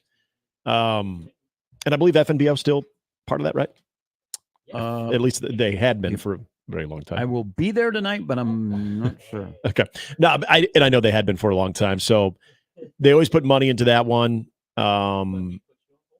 And then, the Memorial Park one is the big one, but neither one of those matched what you would get at Rosenblatt. I mean, you had a lot of resources that went into it. You're right. I mean, for as long as I was living, if we weren't at the game, we went to the game a few times, which was always kind of cool because that was the one time for an Omaha Royals game you would actually see Rosenblatt packed. Yeah. It'd be like a College World Series game.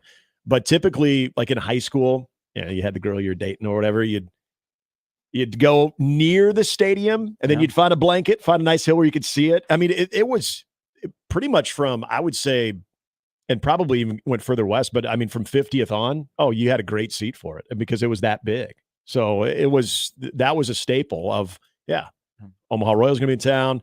Is it at the 3rd or the 4th or whatever? But that was always the big one, and we haven't had So that. did the city of Omaha punt on 4th of July fireworks, and we make, when they light the Gene Leahy Mall, they have fireworks in Thanksgiving and then the New Year's lights. Eve. Yeah. Do they still do the fireworks when they do the lights, the holiday lights? I don't know. They used to. They did, yeah. New Year's Eve, they promote those fireworks because we can buy fireworks again when it's, 20 below here. Well, we've had some cold snaps where they've had to cancel the New Year's Eve fireworks here the past handful of years too. So great, they're going to want to dome this city too. We may have sparked something. A French Canadian living in our community. I see what you did. Marte joins us now. Good morning.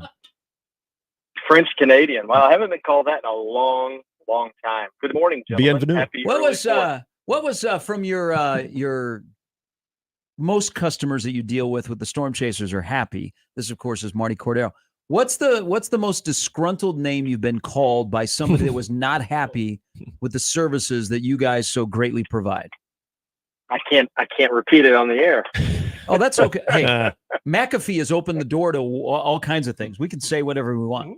Yeah, well, I'm not that McAfee, so we're all good this morning. We're all good. All right, so tonight is the big night out at Warner Park. You get the Storm Chasers and the iCubs.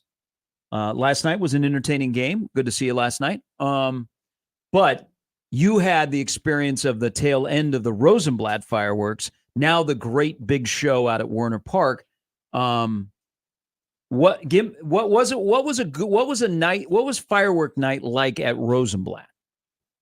Well, it was wild. The company that did it for a number of years was Grucci, a company out of the Northeast, one of the largest companies the Gucci anywhere brothers, yes. internationally. Yeah, and that was a partnership, quite honestly, with the Omaha Royals and the Omaha World Herald, and the city played a part in that as well. But it was primarily, it was our two organizations that ran that. And when but to answer your question, it was wild. That was obviously the largest crowd of the year for the Omaha Royals franchise, AAA franchise for all of those years we were Rosenblatt, and it was one of the top, 2 or 3 crowds each year. Buffalo maybe had a few crowds, because of the size of their stadium, but that was really it. But when towards the end of Rosenblatt, we working with J&N Displays, and they've been doing our regular fireworks shows for, I believe, 25 years. Ted Kalhoff and those guys, they're a Midwest company. And we felt it was more appropriate to work with someone that was, more local and Midwest. And so we made that shift. Then when the 2 ballparks opened, the World Herald decided to not continue to partner with us. And, the large 4th of July show continued at Warner Park. And then they started a new one when they had the Home Run Derby downtown for, the 7 or 8 years that they had the Derby, whatever that, the number of years was. So it was kind of a split. But to answer your question, what's the big city show now? I don't know. Our show by length, the 23 minutes down to about 17 minutes. But our shells, we can shoot 6 to 8 inch shells because of where we're located. We have the largest actual fireworks in the metro each year when we shoot our shows. All right, can I get a guarantee that we're always going to have fireworks and not drones? On the 3rd or 4th, yes. Thank you. We'll see. We're considering jumping. We've had a couple of drone shows at the ballpark, but they were not with baseball games. They were tied with special events, and we'll see. There's some pretty cool ones though, Gary. I have to admit. I mean, they're different, but you know me. I'm more old school. The fireworks and celebrating Americana. Tonight for the 705 Chasers and ICubs game is gonna be a great night. But we'll have 9,000 in the seats, and the law enforcement in Sarpy County estimate anywhere from 60 to 80,000 will be watching throughout the surrounding area, the southern part of Douglas County, and then the central to western part of Sarpy. So when you say where is the big show? Well, tonight is the 56th annual. It continues, and we even had it. We even had it during COVID. That's when we right. partnered with Joe Siwa and the Summer Wooden Bat League. So the show must go on. What kind of a playlist? So playlist going to be pretty solid tonight too. Our marketing team, Houston and Katie, and Party in the USA. The staff. Yeah, Firework by Katy Perry. It'll be a fun night. Well, we did that on Worst Promotion Night, so I don't know that we'll be. I don't know that we'll be playing. I don't know that we'll be playing that again tonight. Good. I think that song has new meaning. Yeah. Are there any tickets available? There are. Yeah, we've got less than 1,000 McDonald's berm seats remaining, and I urge people. I had people text me yesterday. They were buying tickets for $50 and $60 and $70 online on secondary markets, which is great when we're sold out, but we're not sold out yet. So you can still get your tickets for $15, $17 at OmahaStormChasers.com, or you can call the ticket office this morning. They'll be open, around 10 o'clock. Hey, I appreciate it. We'll see you tonight. Hey, did you see the double play last night? Yeah. Did you see who got that right on scoring it? Yes. I just want to make sure you saw it. Yes, I saw it. Yes, that was a heck of a. That was a very. That was a 1, 2, 5 double play. That the first end of it. No, 1, 2, 5, 3 double play, and then we had a 3, 8, 5 double finish of that at the home plate. Awesome. I just want to make sure that it wasn't someone else that had to help you score that. I was going to ask, Are you questioning Gary Sharp's scoring right there? I feel like that is. When that ball was hit back to Evan Sisk, I was right on it. I go 1, 2, 5, 3, 8, 5, double. Neat. Wow. Great job. Oh yeah, I was 1, 2, 5, 3 double play. Yeah. That's the rare. Base running aside, it was a great fundamental play on the Chasers side. I'm assuming the base running wasn't 100%. Yeah, not so much, but it was a good play by the Chasers. It was, and it teaches your outfielders you come in and you back up. So it was really a great play, and we look forward to taking 2 out of 3 tonight at 7:05 at Warner. All right, we'll see you then. Take care. All right, Chasers and the iCubs. COVID killed the home run derby, unfortunately. Yep. It was Aaron Judge. Yeah, we had Aaron Judge participate in the home run derby, and I mean, it probably is the reason why he has 32 home runs and 83 RBIs before the All-Star break, because he once participated in the home run derby here. Was he? I'm trying to remember this because remember they did I think it was 2 years, and it was one of the first ones they did. I can't remember if Aaron Judge was a part of it or not, where they allowed them to use the non-BB core bats. Yes. And I thought he was in on that too. The biggest miss, though, with the home run derby that used to be downtown at the TDA is they would have the media home run derby prior. Yes. Mm-hmm. And Thor Tripp. Remember Thor? He used to be at Channel 7 Big now. boy. Thor and his wife and his family. He had down in baseball San history Antonio. too. He would win that. And then Kyle Gravlin, who was a meteorologist at Channel 7, came along and he won it one year. And then Thor felt Thor wasn't super secure. And the next thing you know, Kyle got moved out to Connecticut. That's why they made that transfer. That's why it happened. So, and I got to give shout out to Brett Kane, who could swing it a little bit. I know he didn't win, but he did actually plant one out. Actually out of the regulation wall, not the fence that they had up. Guy that used to sit in that seat where you're located, bet me $100 I couldn't hit it out of the turtle. First pitch, line drive out to short. I said, give me my money. Nice. Yeah.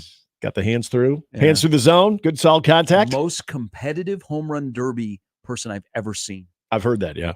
Yeah. I believe it. I was surprised he didn't bring batting gloves. Well, so I had heard this. And again, this was secondhand knowledge. I didn't know this to be true. Because I remember Brett telling me this. He was able to take BP before. Oh yeah, we were back in the underground cages. Was everybody in the media allowed to take BP? Only certain of us. Okay, yeah. That's playing with the fixed deck. All right, we got to take a break. We got a little sidetracked there, but this is what I'm going to say. We'll go to break, and you can respond. The only coach in the Big Ten that could go anywhere else and have success with those resources that are at that school. Is it James Franklin? Is he at the top of the list?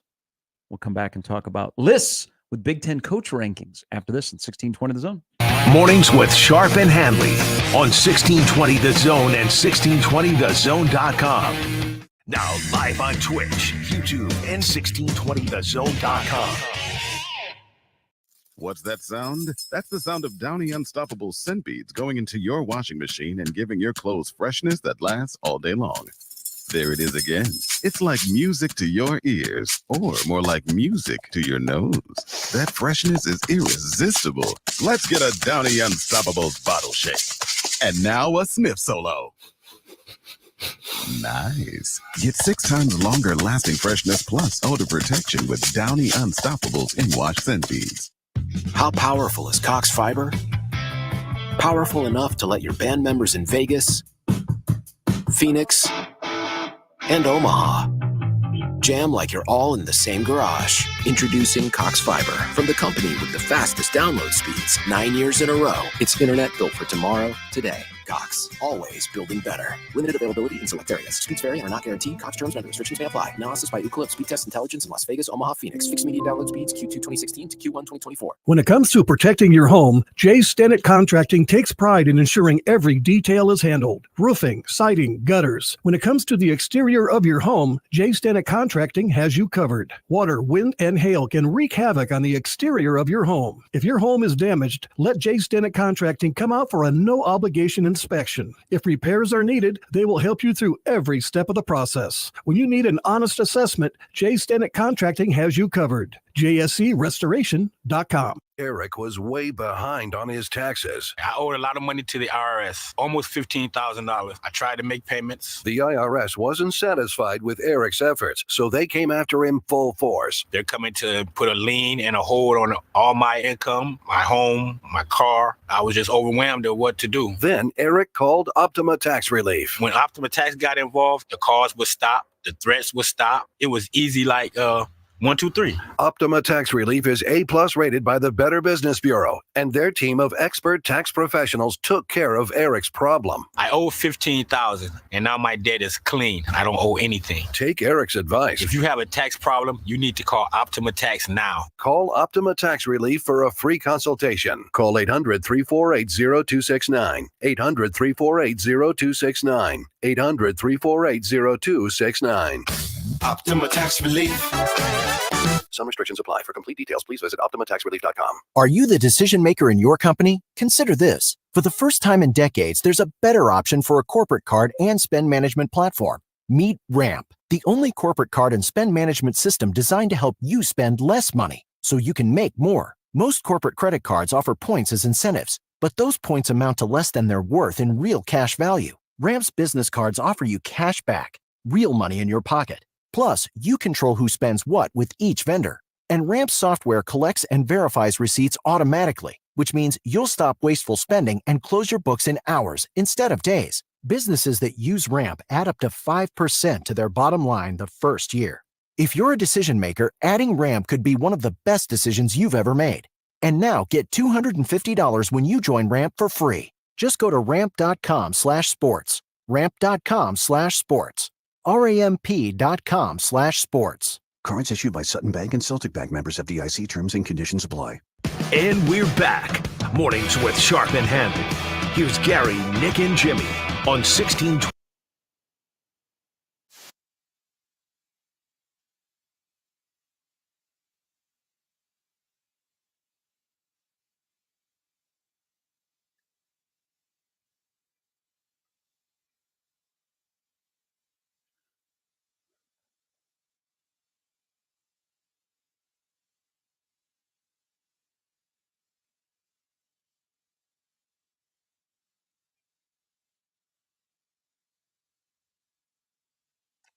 Rest in peace, man. Toby Keith. Loved him, loved people, loved music, loved the Red Solo Cup, and maybe above all, loved Oklahoma.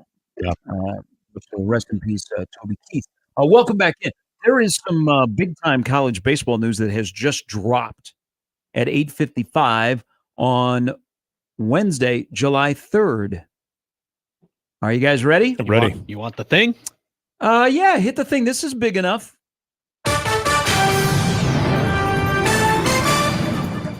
Really, really good two-sport athlete at Millard South. Cam Kozel has entered the transfer portal after 1 year at Vanderbilt. Hit .291, 5 homers, 28 RBIs. Really, Cam was really good quarterback. But baseball was his meal ticket. He is done after 1 year at Vanderbilt. So Cam Kozel is in the portal. I'm coming home. Not just because it's summer vacation. So is it timing that Nebraska just all of a sudden baseball got a little bump in NIL cash? Doesn't hurt. Doesn't hurt at all. So we'll watch that. Yes. Yeah. Okay. And I don't necessarily know if the lead contender, if there was a school in the state of Nebraska, is one that has a coach in waiting either. Okay. All right. So you are saying it's going to be Creighton in Nebraska. I'm going to say it's probably going to be just one of them. Oh, okay. Yeah. All right. But he really good athlete, really good baseball player. He had some injuries this year down in Nashville, but he is in the portal on the 3rd of July. He does not have on his tag in the portal, he does not have the no contact. So, all right. We all know what the no contact means. That, don't worry, I'm spoken for. Get Greg Gary on the phone. He listens to the show. Yes, he does. All right. Not only one of the very best coaches in the state, but one of the great dudes too. He's a stud. Love Greg.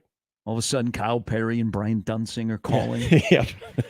It's an impressive Millard South alum base that played baseball in Nebraska, too. Greg's one of the great people. And Blake Headley in there, too. One of the great programs. So I'll watch Cam. I mean, I liked him in high school. I liked him. I liked him playing quarterback as well. But after 1 year at Vanderbilt, he is in the portal and looking for a home. Look what it did to Dalton Bargo. Mm-hmm. Yeah. Dalton Bargo was at Mizzou, put his name in the portal, got picked up by Tennessee, won a national championship. Mm-hmm. West Side guy. Now we have Millard South guy. Yeah. I keep teasing this. We're going to get to the coach thing. But this just popped into the Equitable Bank inbox. And this is a good question because the Big Ten coach rankings were put out by CBS. It's the usual suspects. Day, Lanning, maybe I shouldn't say the usual because they have Lincoln Riley third, James Franklin fourth, Luke Fickell fifth, Kirk Ferentz sixth, Jonathan Smith seventh, and then Rule is eighth.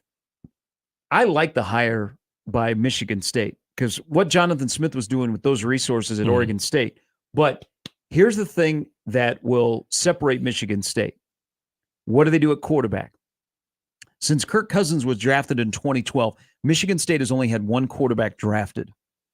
That was none other than guy that lost in Lincoln, Connor Cook. No. College football playoff Connor Cook. So, I mean, first year at Michigan State, seventh. But this question has been posed because of the two guys at the top of this list. And I have an affection for Dan Lanning. I think what they're doing in recruiting, and they don't shy away from the Nike brand. Okay. It's not like, oh no, we're doing this without. No, they're like, we're a Nike school. This is the home of Nike. We're going to lean into it, and we're going to take as much money that Nike can give us to go build a roster.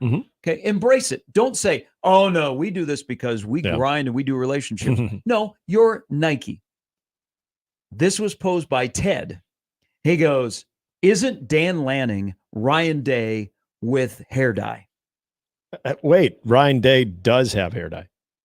But Dan Lanning does not. Yeah. Oh, okay. So he's basically saying, isn't Ryan Day and Dan Lanning the same coach? Well, one's an offensive guy, one's a defensive guy, but yeah. They're both recruiters. They both, their first head coaching job is at a pretty good place. Yeah. They both have a tendency to have some issues in-game coaching. I mean, I don't know who the top in-game coach is in the Big Ten. That's where I'm stumped. Ever since you asked that question, when you talked about who, as far as who do you trust the most if you have the football and you got to make a 80-yard, 75-yard drive at the end, I guess I'd say Ohio State because Chip Kelly is orchestrating that, right? I mean, that's where I would go with Ohio State, not necessarily because of Ryan Day, but because of who he has alongside him in Chip Kelly. I mean, you guys know this. I don't hide it. One of my things that has to be cured this year is Matt Rule's in-game decision-making. Right. It may not be all him. It may be with guys on his staff, but he's still the head coach. He's got to overcome that because that's an issue. If he does that and you pour in the other things, then you're like, wow, okay, here we go. But coaches in-game that struggle don't really get better.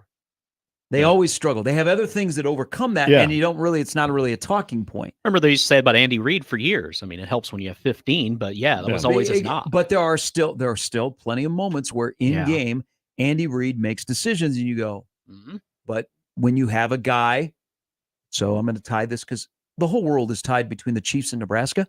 It is. When you have when you have the most clutch athletes since Michael Jordan is your quarterback, you can overcome a lot of stuff. Will Nebraska's quarterback play become clutch enough that Stu Manji can just rip up that sheet of Nebraska's ineptitude late in games, and all of a sudden Nebraska goes from a program that hasn't gotten a first down in overtime in a decade to they have a clutch performer that because he's clutch, he clouds over some in-game stuff. Because Andy Reid still has trouble with that. I think if you struggle with clock management in-game, you're always going to struggle with clock management and in-game. But if you have somebody come along that is the cure, then we don't talk about that as much, except for that one game where you lose and you go, Jesus, Andy. Well, okay, real quickly on that too. You would not only say quarterback can overcome that, but if you have a staff around you that is pretty intuitive when it comes to that, which makes Kansas City even more impressive because I saw it when he was a head coach and now with Kansas City before and after in Matt Nagy. Matt Nagy is very, very much in that boat as Andy Reid is. Mm-hmm. And I saw that in Chicago. You saw that before he went to Chicago in the playoff game too. Like, you know what? You're calling plays in the second half. Yeah, look how that went. I mean, that I can't say definitively that's what's going to happen. That's what we want to happen. But I would throw the question back of, can just competent quarterback play overcome that? Can just, if what we're asking Dylan Raiola to be, and just competent, because I think that does, in some of the situations last year, I think that does help. I think competent play overcomes an abundance of turnovers, not the cure-all, but overcomes the turnovers. I think clutch quarterback play overcomes both. That would probably be accurate. And it feels so weird to not see a kid start a college football game and put that on him. But isn't that what the excitement was for when it came to getting Dylan Raiola at Nebraska's? This is not just going to be an above average quarterback that's going to elevate your quarterback play. We all thought, okay, if what do we keep saying about how long he will be at Nebraska? 3 years. Well, if he's here for 3 years, then he is giving you that. He is giving you that clutch gene. Just start the year 1-0, okay? That's all I'm asking. Just start the year 1-0. Well, yes. Let's start there. Eric writes in the Equitable Bank inbox. He says, Andy Reid, rule, handshake meme, bad clock management. Mm-hmm. The Spider-Man thing. Not wrong. Okay, real quickly, because you brought up James Franklin. It is fair to mention, because I think Dan Lanning is going to be a rock star in the Big Ten as well. I think Ryan Day is surrounded himself, both coaching staff-wise and personnel-wise, where, you put yourself in that position where it better work, but it's hard to imagine it not working this year with what he does have. Very important to bring up their first head coaching gigs. You brought up James Franklin. There is something to be said about a guy that was able to have success at Vanderbilt, of all places. So it wasn't as if James Franklin was on staff at Penn State and then all of a sudden was handed the keys to it. It's not like they go 6-6 either. Right. So you did grind and find some successful and bowl seasons at a place that we've talked about is not even their number one sport. That's why I say, of the coaches, and I'm going to exclude guys that's their first place. Right. I'm going to say you have to have been at a couple of places. So I would say, like Franklin, Fickle, and Rule are guys that I think could go to the other 17 schools in the league and have success. Yeah, Luke Fickle especially. You know, wild about James Franklin. There is probably no other coach in America that benefits more from a breakup of a division than James Franklin. Yeah. Now, you want matchups, so you're still going to see the Michigan and Ohio State, but they're not in your division. So when you're 21-5 in the last 2 years, you're not guaranteed to play them every year. And in the playoff. And you essentially are beating everybody except for those two. Yeah, it's going to be looked upon differently. Well, and then if you end up crossing paths with them, but you took care of business in the regular season, you're playing in a championship game. If your record is adequate, guess what? Doesn't matter even if you beat them in the championship game, because you're still going to the college football playoff. Yeah.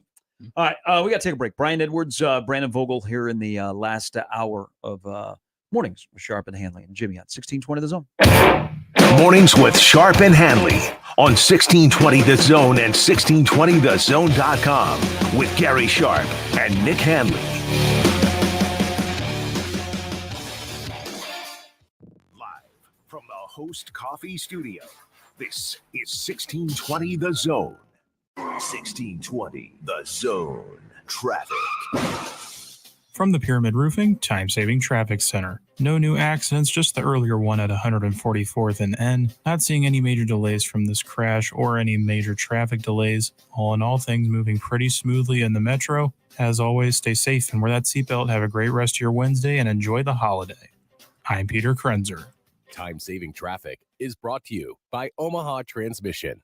If you're having transmission problems, you need a specialist. Call Omaha Transmission and see why people have been recommending them for almost 20 years. Omaha Transmission, shifting to running smooth.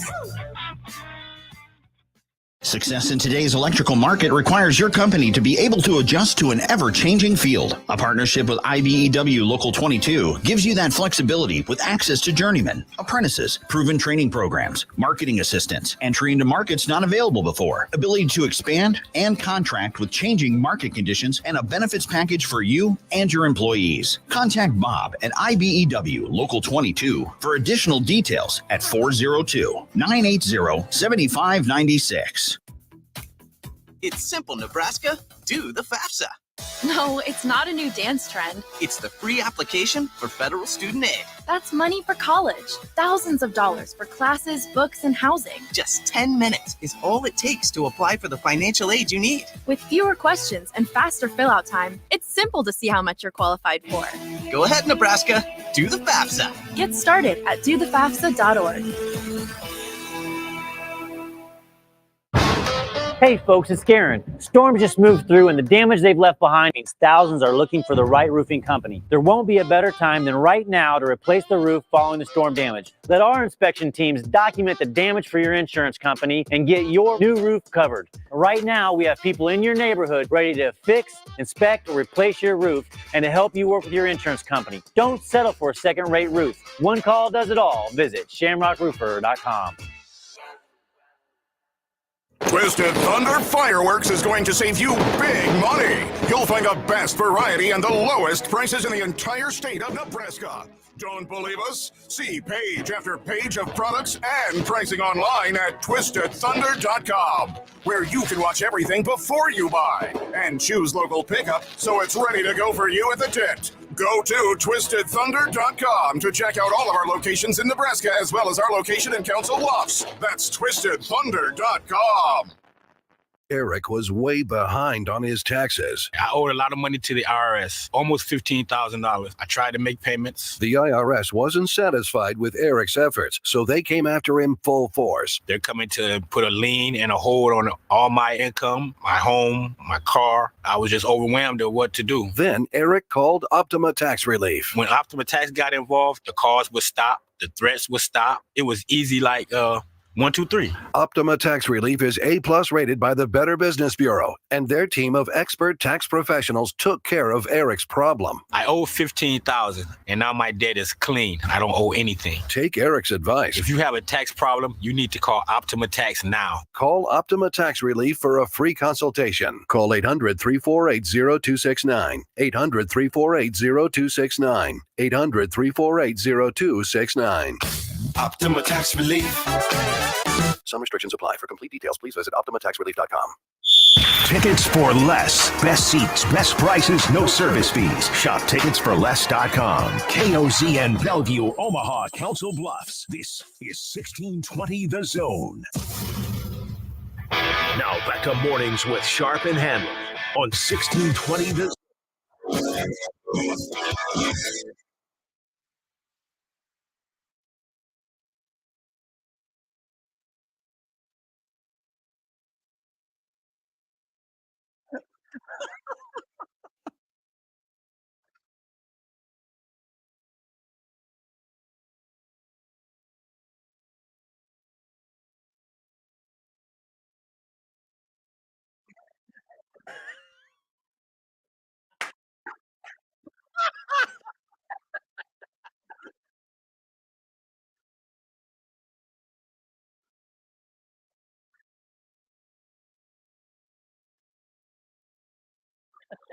All right, welcome back in.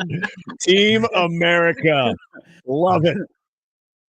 Happy birthday Eve to America, Brian Edwards, a true American. Trey if there ever is Parker. an American. Sounds like Jerry Burns' rant. Ray Parker and Matt Stone, buddy.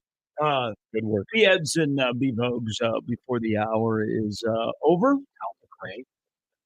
This might be an un-American take.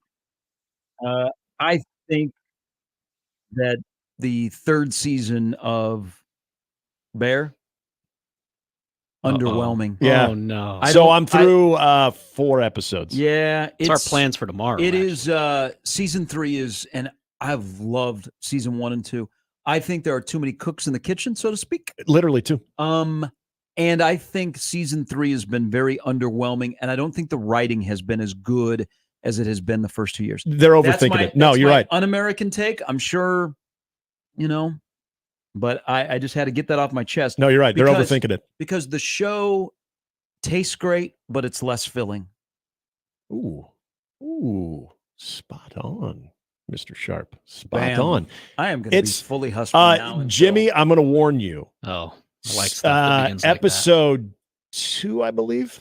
No, episode 3. A lot of anxiety. It's very chaotic. So there's going to be high anxiety. Telling me to one. medicate myself. Yeah, and it's not even like in a good way, like, oh my God, what's happening? Oh, no, they're very good at doing that. Yes, it gets, you feel anxiety when you're done. You feel exhausted after you watch that 30-minute episode. All right, doubling up my meds. Got it. Yeah, so we got through the 4th episode last night, and I'm still waiting because I remember getting into it after listening to you, Connor, and Josh talk about this, getting into it. And even the first season, I think maybe the first 2 episodes were interesting to where you're like, what am I getting myself into? But it really picked up. And then from then on, it was great. Still love the Ecto Coolers Annex one. But I'm hoping. So how many have you been through right now? I'm through the whole Oh, season. you are? Damn. Okay. So it does it. What you're telling me is it does it. That's really. what I was Sorry, I afraid. spoiled it for people. That's all right. I'll still watch. Coming up next segment, we'll tell you about some things about Luke Skywalker's father. And then we'll tell you about how The Sopranos ended. Or did it? Or is there another one coming? They did a reunion, a little round table a couple weeks ago, actually. Yeah, it's on right here. Yeah. Hockey Dad says I agreed. Season 3 has been boring and disinteresting. I was afraid of this. Well, I was. It's tough in season 3. Like when you get to run out of storylines and you get to 4 and 5, kind of like Yellowstone. The writing just hasn't been the writing, and I'm a big. I pay attention to that. Like I'm attracted to shows where I think the writing is really good. That's why Cheers was amazing. Among everything else. Well, I will tell you a show that I fell in love with because I thought the writing was so good. Yeah. And then it got wonky and they kicked it off CBS. I thought The Good Wife was one of the better, well-written shows. Oh, I never watched that. I heard it. Heard it was good. It was good. It probably went a little bit too long. Mm-hmm. And then CBS dropped it and it got picked up by, I don't know, Prime Video or something like that. So there's my I want season 4 to be different because I love it. Season 1 and 2 were some of the best, but season 3 is yeah. On this list. Before we get to Brian Edwards in the next segment, this list of Big Ten coaches. Last year, this guy was 6th. Would you like to guess where PJ Fleck chimes in? I'm going to say he's outside the top 10. Say 12. He is out of the top 10. Yeah. You are, like Malcolm in the middle. He's 11th. The PJ Fleck Q rating is going to be an interesting one. Okay, I don't want to say I'm here to stop hate on Minnesota because there's a lot of it, and there's a lot of people that Joe Rossi not as DC anymore. Yeah, they went 6-7 last year. I don't think they can replicate 11-2 like they did 19. You take out the COVID year, they've been consistent, and so much where you spent the offseason going, how did Nebraska lose to Minnesota again? But it just seems like this is a weird year for Minnesota football. That Flex stock, if they have another 6-7 type season, and remember their win total is 4.5. Yeah. If they have another type like that, there'll be people doing victory laps, and they'll be like, nah, hey, goodbye. But let me present this to you. And again, there's a lot of unknown with Minnesota. Joe Rossi's a big loss. Mm-hmm. But man, I don't know. Taylor is one of the best running backs, if not the best running back in the Big Ten. And they got a New Hampshire quarterback. Yep. I'm not ready to bury Minnesota because of Fleck proves you wrong. So if they struggle this year and they don't have, if they have another 6-7 type season, people are like, it is over. It's over. But what happens if Minnesota exceeds their 4.5 win total and their 7 win, their 8 win? Do you go, God dang it. I thought it was, hit the road, Jack. Yeah. Now PJ Jack Fleck is going to stick around for a while. And just say he's one of the more, like him and Mario Cristobal this season are two of the more fascinating coaches on, they have reached their fork in the road of our perception of them. Yeah. And only they can control if we go, man, Fleck is a thorn in the side, or people will take victory laps on Fleck. I'm not ready yet because I've seen it, but I'm not ready to go, man, 11-2. Here we go. Yeah, not only am I not ready to do that, but I think honestly, and I realized this when you and I first started doing shows together and Minnesota got brought up, is that it's not popular to actually throw a few flowers at PJ Fleck's feet. But you bring up the 2019 season and you said, forget the COVID year. I'm actually going to bring up the COVID year because it resonated to me with what they were missing with injuries and guys that were tested positive. We all remember what they brought into Lincoln that Saturday for a relatively healthy Nebraska team and a team that was missing it was around 35, 38, I think was the number of guys that had either started or had regular minutes in that season, that they were all out of commission and everybody was remember leading up to that game, we're like, damn, I think Minnesota might cancel this game because games are getting canceled left and right. Now they showed up with what they had and they were somehow more well prepared than Nebraska and they had nobody really to help them out. A couple guys here and there. Yeah. So even to me, that was impressive that they continued to play the game and they actually beat a team that was in much better health situation than they were. There's just something about PJ Fleck. I get it, that he riles people up. I think this year is one of those years that is kind of that quintessential PJ Fleck reminding people that there is still something that he has, because again, they're under the radar. People are assuming, okay, they're looking at that win total and saying, well, that's what Vegas expects him to be. And yeah, there's some unknowns and they're probably one of those teams that you would say, well, they most likely benefited from the division. Maybe they did, but that's not to say that they can't get 6 wins. I think the guy can flat out coach. Well, if they struggle again this year, he may have, I think he's a good coach. He may have peaked at Minnesota and he may be stuck at Minnesota. Yeah. Because there goes the stock right there is what you're talking about. Yeah. But he fell to 11th on this list. He was 6th last year. Quite very interesting. Just like what happens with Minnesota, because remember, it doesn't appear that they have a strong NIL game. And he's selling that. He goes through staff members and he goes through recruits. They commit, they decommit, and he gets guys. I mean, and we'll get the annual story about how his culture is weird from an ex-player. All of this discussion should make you realize how frustrating it is that Nebraska can't beat Fleck. All right, 920. True. Brian Edwards has beaten a lot of things to win a lot of money. It's the American way. And he will join us in his jorts and his Old Navy t-shirt from the beaches of Floribama. Coming up next. Mornings with Sharp and Handley returns in minutes on 1620 The Zone.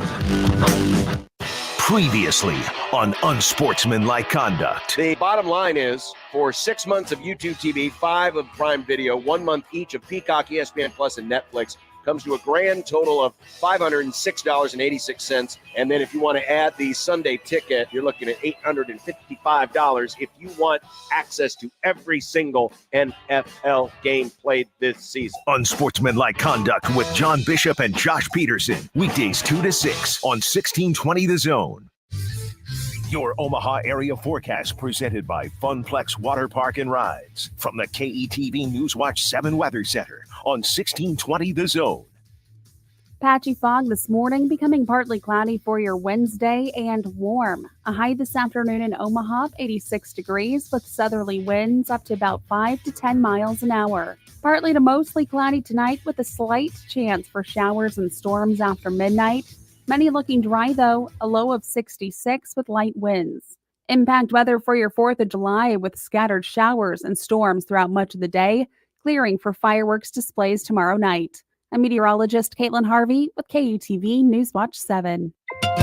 It's going to be another sizzling hot summer. Stay cool with 35% off new Champion windows. Don't burn your money on high energy bills. Get new energy efficient windows from Champion. 35% off. Plus, get an extra $100 off every window you replace. The more you buy, the more you save. We help you choose the best design options for your home. We then build your project in our very own factory. Our install team manages your project every step of the way, and it's all backed by our lifetime guarantee. Plus, we're giving away the chance to win a $50,000 home makeover. Enter online today. Turn your house into your dream home with more livable space in a new Champion sunroom, or enhance your curb appeal with new siding. Now 35% off. Don't wait. This sale won't last long. 35% off windows, sunrooms, and siding. Plus, get an extra $100 off every window you replace. Call 877-GO-CHAMPION or visit championsavenow.com to schedule a free in-home estimate today. All discounts apply to our regular prices. Select styles apply. Minimum purchase required. Cannot be combined with other advertised offers. See store or website for details. How powerful is Cox Fiber? Powerful enough to let your band members in Vegas, Phoenix, and Omaha jam like you're all in the same garage. Introducing Cox Fiber from the company with the fastest download speeds 9 years in a row. It's internet built for tomorrow, today. Cox, always building better. Limited availability in select areas. Speeds vary and are not guaranteed. Cox terms and other restrictions may apply. Analysis by Ookla Speed Test Intelligence in Las Vegas, Omaha, Phoenix. Fixed median download speeds Q2 2016 to Q1 2024. Come see your Storm Chasers take on the Iowa Cubs at Werner Park on July 3rd. And stick around for one of the biggest fireworks shows in the Metro, presented by FNBO. Tickets at OmahaStormChasers.com.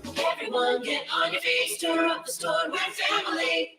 As you know, summer is right around the corner, and for most people, that means more activities, more golf, more biking, more of whatever you love to do. But if you're dealing with aches and pains, your more could become less. This is why I'm here to tell you about Relief Factor. Relief Factor is a daily supplement that helps fight pain naturally. For instance, I was sent Relief Factor to try, and I've been taking it every single day. I'll tell you what, I feel the difference every day. You see, instead of masking your pain, Relief Factor's formula is designed to help reduce or even eliminate it. It's 100% drug-free, and it's been a game changer for so many people. So let's get after it this summer. Let's feel good. Let's do more of the things that we love to do. Don't let pain keep you down. Give Relief Factor a try and save on your first order. Go to relieffactor.com or call 1-800-4RELIEF. That's 1-800-4-RELIEF. Help fight pain naturally with Relief Factor. These products and statements have not been evaluated by the Food and Drug Administration. These products are not intended to diagnose, treat, cure, or prevent any disease or condition. Howdy, Greg Wagner joining you from the Nebraska Game and Parks Commission. Time now for another Nebraska Outdoor Update. Going fishing? I thought so. For proper catch and release fishing this season to ensure fish survival, I want you to remember these important things. Land the fish as quickly as possible. Handle the fish as little as possible. Keep the fish in the water as much as possible. And release the fish as fast as possible. Enjoy your fishing experience. I'm Greg Wagner. The Zone Inbox is brought to you by Equitable Bank. We take banking personally. Email me, Connor Happer, with the Connor Happer Show at Connor, CONNOR, at 1620thezone.com. Send me your love, your hate, and maybe a few hot takes. The Zone Inbox, presented by Equitable Bank. Now back to mornings with Sharp and Handley on 1620 The Zone.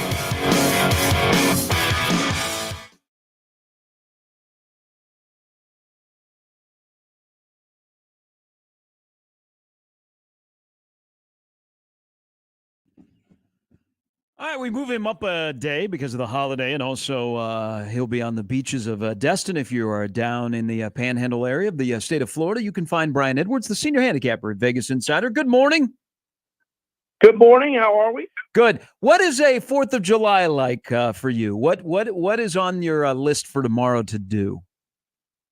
Okay, I will probably get a nice brunch. I will probably be on Grayton Beach around noon, and we'll probably be out there till 4 or 5. Okay. And then there's a couple of cool bars, walking distance, right when you get, off the beach. And I've got a buddy that lives down the street. He'll probably grill some steaks, probably be quite a few red, white, and blue bikinis, beers.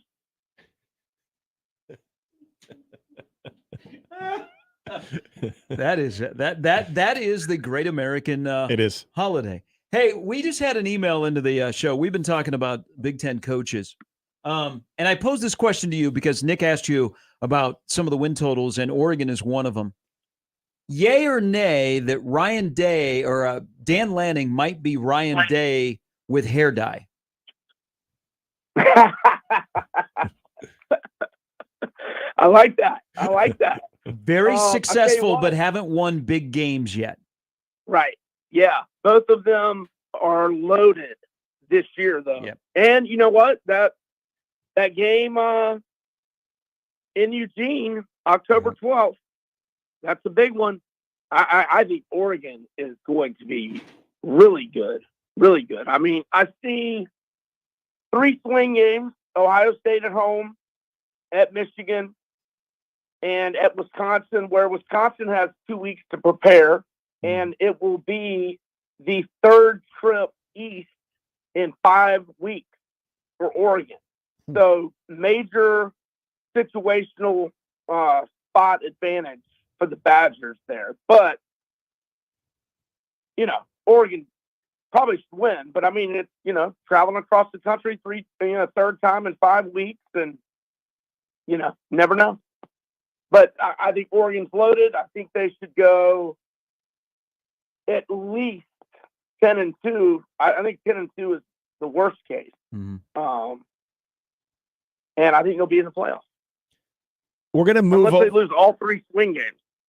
Yeah. We're going to move over to the Sunflower State with a couple of teams there in the new Big 12. Kansas at 8, and seeing that the over is actually minus 125 on the Jayhawks right now. When you look at Kansas, what they have, the juggernaut of Lindenwood, they are at Illinois. Interesting game, UNLV on the schedule. What is your feel for the Jayhawks? If Jalen Daniels stays healthy, if Devin Neal stays healthy, they're going to be really good. And they get, a lot of their tough games at home. Iowa State at home. Mm-hmm. Now, I think they lose at K-State, but every other game is winnable. I mean, it's not a guaranteed L at K-State, but K-State's got 2 weeks to prepare there. At West Virginia will be tough. I've got them 8-1 with 3 swing games. But again, if Daniels gets hurt, that changes everything because Jason Bean's not there anymore. But 8-1 with 3 swing games, being at Illinois, being at West Virginia, and Iowa State at home. But I would lean over for sure. So let's go to Kansas State. I mean, we were talking the other day on the show. Old Big 8, Big 12 foes. Mizzou, KU, and K-State are all in a really good spot right now. And I'm a big fan of Chris Kleiman. Their win total is pretty high. It is one of the highest win totals in the Big 12. Will Howard's not there, but they got Avery Johnson. Dylan Edwards transfers from Colorado. DJ Giddens is in the backfield. So they've got Edwards and Giddens at running back at Manhattan is scary. The schedule is manageable. They miss Utah, and then they get Oklahoma State and Arizona at home. Their win total is 9.5. Does it seem crazy to say that Kansas State, you might go over 9.5 with their win total? I don't think it's crazy. 8-1 with 3 swing games is what I have. I love Avery Johnson, but now he runs a lot. He puts himself in harm's way. Can he stay healthy for 12 games? But like you said, they got Giddens to lean on.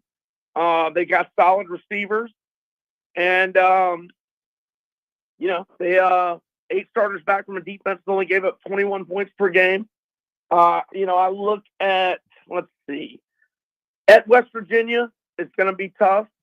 I think they lose at Iowa State, but everything else is winnable Oklahoma State at home will, be challenging. And, yeah, I mean, their road game looks, so winnable. I mean, they should win at BYU and at Tulane, although I love Tulane's new coach. Mm-hmm. They'll win at Houston. I mean, ASU, Cincy at home, those seem like W's. Arizona at home. I mean, won't be easy, but short week for Arizona to travel. I don't think I'll bet it, but I'm thinking 9-3 or 10-2. Gonna go to the NFL. We're gonna do the little the go around with all the teams that everybody in the studio roots for. We'll start with my Chicago Bears. 8.5 is the win total. It looks like there's a slight lean towards the over of 9 wins for Chicago. You got additions, new quarterback, which is always interesting, but you got additions wide receiver wise to give Caleb Williams some additional weapons between having DJ Moore, but then also adding Rome Odunze and Keenan Allen. Where are you at with Chicago and the 8.5 win total? I think it's a good number. I've got them 8-8 with one swing game being Jacksonville. I'm assuming that's in London or in Europe. It is, yes. a.m. You betcha. Yeah, I've got them losing at Detroit, at San Fran. I've got them losing to Detroit at home, but that's winnable. I've got them losing at Green Bay. I've got them losing at Washington, but that's very winnable. I've got them losing at Indy and at Houston. Do I have them winning like all their home games? No, I've got them losing to Green Bay at home, but that's winnable. Yeah, I think they're going to be right there. 9-8, 8-9. I think it's a good number. Pass on the win total for me. Hey, let's talk about the Chiefs. There are only 2 teams in the NFL that have a win total right now of 11.5.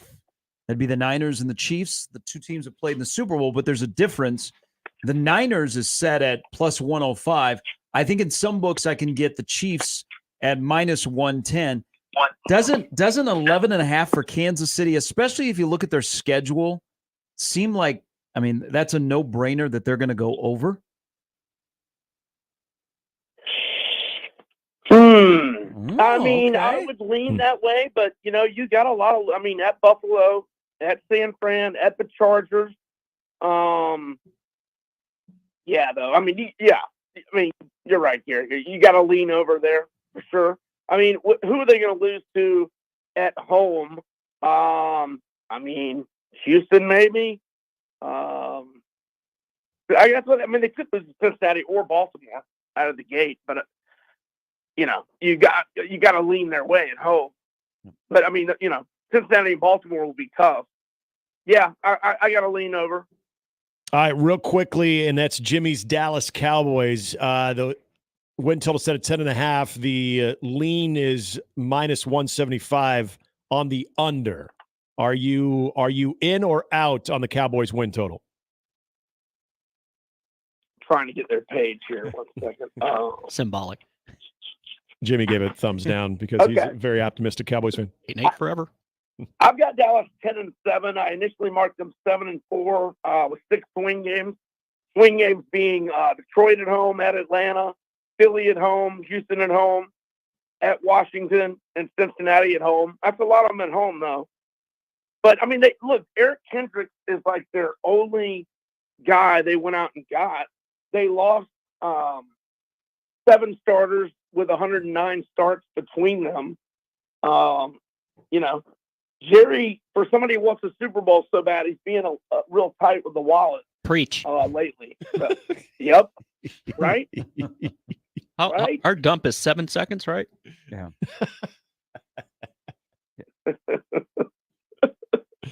So, yeah, I think Philly wins that division.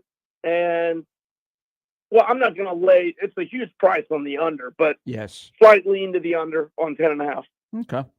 We appreciate it. We are now, this is our last month without college football. We have NFL training camps that are going to be open. Everybody's got their Phil Steele, so we're studying it. We're taking it to the beach.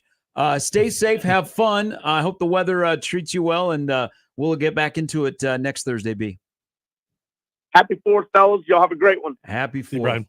There's a great American right there. I did not throw in that he was going to wear jorts, but he No. just said red and white bikinis and beer. And beer. And steaks. And beer. Yes. You can follow Brian on Twitter at Vegas B. Edwards. Like this college football, though. I'm okay with that. Fair. Mm-hmm. Yeah. You okay with likes your Hawks? Are you okay with living in a world where Kansas State football could be 10-2? I mean, they have to get there first. Their coach is no longer performing. When is that Witchcraft. KUK State game? Is that Late October, I think. Okay. And it's there, so Be nice to see that in late November. Could be worth something. Yeah. Could be colder. Well, Jimmy would say we don't want it late in the season because there's going to be a rematch in Jerry's world. Oh, for that's the Big true. 12 Yeah, championship. Wouldn't that be championship game. wild? You'd have But back-to-back he's right. weekends. In all seriousness, and Phil said the same thing. If Jalen Daniels is healthy, Phil said, yes, they could be a 10-win team. But until he proves that, you can't just automatically assume. So it is what it is. No bean. And I like his take on K-State. I mean, it's nice of the Big 12 to give them an easy schedule, and they don't have to go to Salt Lake or anything like that. But watch out for my guy, Willie Fritz. On the next segment, we're going to talk a lot about Missouri football and how good they could be, too, for Jimmy. It'll be good. Hey, Drinkwitz, you know what? If the Big Eight still existed, that dude would be so perfect for casting. Yeah, he would. We need more of that. We need more hate in sports. Is the Iowa State conversation more of a basketball thing, too, when it riles up Kansas? I think it riles up, but that's a good football game. But, Lance Leipold and Matt Campbell have a lot of admiration for one another. In fact, Lance said his first year they went up there and lost like 50 or something. He said that's the program we want to model as far as consistency. Now, remember where they were at that point, but just basically, hard-nosed, blue-collar type stuff. So, yeah, I don't think there's anything. I think that could be a sellout at Arrowhead because a lot of their fans will want to. I would, too. Which is why you said about Nebraska and Missouri played Arrowhead. I know. You can dream. That's too good. A little bit later, Jimmy will talk about his love affair with former Missouri basketball player Michael Dixon. Wow. Was it a charge or not a charge when Tyshawn Taylor crashed into him 12 years ago? That on my bingo card. Yep. All right. Coming up next, Brandon Vogel from counterread.com. And F those guys. Mornings with Sharp and Handley on 1620 The Zone and 1620thezone.com with Gary Sharp and Nick Handley. Omaha's most listened to all sports radio station. Again and again and again. 1620 The Zone. Watching a ball game at Oscar's Pizza and Sports Grill is pretty awesome. Oscar's offers the MLB package, so your team is always on their upgraded audio-video system, and nothing is better than watching the game with a cold frosty one, Oscar's Pizza, or award-winning char-buffed wings. And with daily lunch and dinner specials, it's really a no-brainer. So get ready to watch your favorite team play ball at Oscar's Pizza and Sports Grill, 173rd and West Center Road, and takeout at 162nd and Maple. It's golf season, and that means it's time to start betting like a pro with the world's largest sportsbook right at your fingertips. Circa Sports Iowa. It's sports betting the way it should be. The odds makers with the lowest holds and the best odds for every tournament. Plus, high betting limits, exceptional customer service, and more. Fund and bet like a pro anywhere, anytime. It's never been easier. Get ready for all the biggest golf tournaments with Circa Sports Iowa. Visit circasports.com today. If you or someone you know may have a problem with gambling, call 1-800-238-7633. Brent Rasmussen of Mortgage Specialists. Here's a fact that doesn't seem to get mentioned enough. Owning a home actually helps you build personal wealth. Homeownership is a huge factor in building personal wealth. There are some naysayers who say it's too expensive, but rates will come down, and when they do, the competition is going to be fierce. One financial statistic shows that the net worth of those that own a home is 40 times greater than those that rent. So maybe take a few minutes to call me at Mortgage Specialists to go through the reasons why, even though the current market is different, why it's always a good time to buy a home to build your net worth. I'm Brent Rasmussen. Call me at Mortgage Specialists and we can show you all the details. Mortgage Specialists. Driven, trusted, reliable. Click mtg-specialists.com. NMLS number 5918, Equal Housing Lender. Funplex has asked me to give you a first-hand account of the all-new for 2024 Wipeout attraction. Okay, hit it. We're starting up. Spinning a little now. Whoa, a lot. The centrifugal force is starting to stretch my face. Holy this thing's fast. Whoa, whoa, whoa, it's tilting. We have tilting. Woohoo! This is awesome. You got to try this. Get your tickets now at fun.flex.com.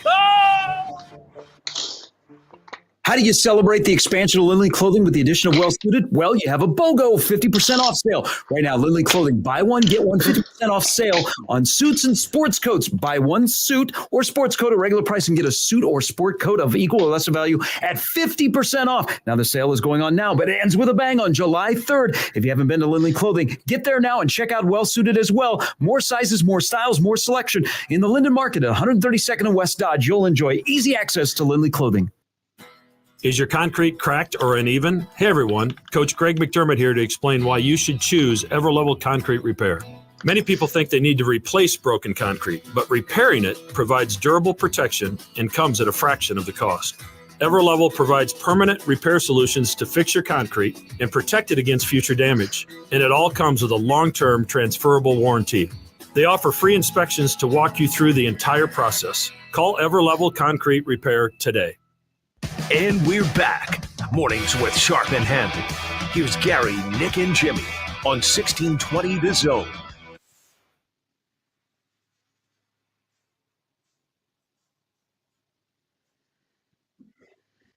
All right, let's welcome our good friend from counterread.com. He celebrates with the family the Independence Day holiday. Brandon Vogel joins us now. Good morning, my friend. How are you? I am well. Thanks for having me. I have to ask you right away because I was telling our listeners earlier, you and I, for the longest time, every Saturday morning, appear with our good friend Chris Schmidt, Mark Kranick. They do a Hail Varsity radio show, and it's great conversation. You brought up a fantastic idea this past Saturday that I know that you're going to dive into eventually. Would you like to explain to our listeners your idea of a stock market type game? Yeah. So I've always wanted to find enough people to play this. I've broached this a couple of other times and gotten mild interest. So now I'm going to put it out there in the newsletter at some point in the next week or two. I've always wanted to take an opening set of power rankings, FPI, SP plus, whatever most people are comfortable with. And, so Nebraska will have a rating of like 8.5 or whatever it is. Everybody gets a budget and you can just buy teams at whatever their rating is and can check in quarterly. We can do it all the way to the end of the year. You're basically trying to build a portfolio, and whoever accumulates the most points that way wins. Okay. All right. I'm jiving with this thing. I think we can make some money off this. Yeah. Yeah. Where would you begin with Nebraska stock right now? I'd probably buy Nebraska at where they're at. I mean, I think they're right around 8 points or 6 points, someplace like that in SP plus. Honestly, it's more fun to think about. I think the teams that you would or that I would try to sell short. USC might be one of those teams. So you're basically banking on them having a worse rating come the end of the year, and you can trade weekly. You can, like I said, do it quarterly, whatever it may be. I think it'd be a fun thing for the fall. Hey, what level of pressure is on Matt Rule in year two? Well, judging from his conversation with Joel Klatt, if there's pressure on him, he doesn't seem to feel it a whole lot. I mean, I was a little bit surprised in that interview about just how upfront he is about, we should be a lot better in year two. And, he says things like, I'm a coach, so I'm not going to say a whole lot. And then he goes ahead and says like more than most coaches would. So I think there is pressure. There's always pressure in a year two. Matt Rule, talking about it as openly as he does, I think tries to get in front of that a little bit. But I mean, I think the biggest thing, like if 2024 didn't go to plan, basically Nebraska being better than they were a year ago, I think a lot of the pressure would come from Rule himself. I think he would be pretty surprised and pretty disappointed if that's how this season shakes out. Okay, and I'm right there with you, Brandon, because in that conversation, Gary and I have talked about this a lot when we've listened to him in the offseason. There is a quiet confidence. There is reference to this being a good football team. There's reference to a lot of the things that they were able to build up. He's not making wild predictions, and I don't think Matt Rule would ever do that. But the fact that he is, I brought this up earlier in the show when talking about the Colorado game. He mentioned a lot of people are going to tune in because Colorado is a watchable program, what Deion Sanders has brought to it, that a lot of people are going to tune in that night, and they're going to tune in to watch Colorado, but then they're also going to see our players too. It continues to lead me to believe that he knows something, maybe even more than we do. And I am curious, almost to Gary's question, if that subtle overall optimism does create a little bit more pressure on this thing, at least finding 7 wins. Yeah, I mean, I agree with you. I do get the sense that he sees something or knows something that the rest of us don't. It's kind of something internal that has not been shared, and it's probably not been shared because Rule shares a lot, not been shared for a reason. So, yeah, I mean, I think internally, like it will be very surprising if Nebraska doesn't get to say 7, and I think that's kind of a baseline that would be under on the season win totals that came out initially. But Rule's really like pragmatic about it. Saying, he mentioned the turnovers thing, that came up with Klatt, and saying, hey, if we're like +7 or something, like we might be, a fringe playoff contender and give teams problems. He's not wrong on that. I don't think, not with this schedule, and not with the team that they have and the talent they have returning. Hey, as we've worked our way through the off season, it seems like every topic has been discussed, but this is a topic that I don't think has been discussed enough. And Buckeye Ross brought it up, and I agree with him. What will the in-helmet communication do to the college game? And in particular, how much of a difference do you think we'll see across the board? You can include Nebraska as well, Brandon, but across the board in the way that offenses are operated? I don't know if we'll see so much of a difference in how they're operated. I wouldn't be surprised if we get to the end of the year and they're a little more efficient, with the ability to communicate, directly to the quarterback. And we've seen, it's crazy how colleges have taken to all the various ways to signal in plays, and to do it at tempo a lot of times. This makes that all a lot easier. I think it'll be more direct. I think you'll have less loss in translation. If we get to December and points per game are up, like, I honestly wouldn't be surprised. I think it's going to be a pretty big benefit for offenses out there. And the past couple of years have actually been, trending back down a little bit towards defense. So this might level the field a little bit from where we've been recently. Is there any reason why this hasn't been discussed more? Because I'm thinking Nebraska's got a first-time starter. So is Satterfield the guy talking to him? Does he get more guidance? Or what point does a first-time starter become experienced and they can make better checks at the line of scrimmage because they give him more time? The dynamic of all of this. How do you think Nebraska will handle it with Raiola? Because it was there in the spring, but we really didn't bring it up. And I think this is going to be big as we get through the season with young starters and older starters at quarterback. But how do you think Nebraska will handle it with a first-time starter? I mean, I think you're right. I think there is a story here, and it's a little bit strange it hasn't come up because they're going to have a first-year quarterback. So I think you'll probably utilize it to the fullest extent you can, with the rules. I can't remember what time it cuts off before the snap. 15 seconds. 15. Okay. That's what I was thinking. So you'll probably see how it goes those first couple of games. I mean, UTEP, probably not going to be great defensively. It's not a bad soft open, but then Colorado comes to town right away the next week. And they'll probably know pretty quickly, like, where Dylan's at, and how he's processing that. I mean, I think the expectation for him is to be pretty good. I guess it wouldn't be a story necessarily if they didn't have in-helmet communications. Like the type of player Raiola is, I think people expect him to be pretty good right away, wise beyond his years. But now you've got a lot of like almost a training period here that you can use with him. I like this conversation because I look at it as Dylan Raiola as a freshman learning and being able to have someone in his ear when it comes to developmental process. It can obviously be a benefit, but I would use this example. I bring him up all the time as an NFL example where I thought it was actually more of a detriment when it came to Jared Goff's development in the NFL, where he had Sean McVay in his ear. Teams got wise to that, started changing things up when there was no communication. And eventually, when he was not around an offensive guru right like Sean McVay, but he was in Detroit, there was a lot more to his development and being able to anticipate, being able to extend plays. I think there's something to be said that you get a little bit of that early in the process, and especially for a guy who's got talent like Dylan Raiola.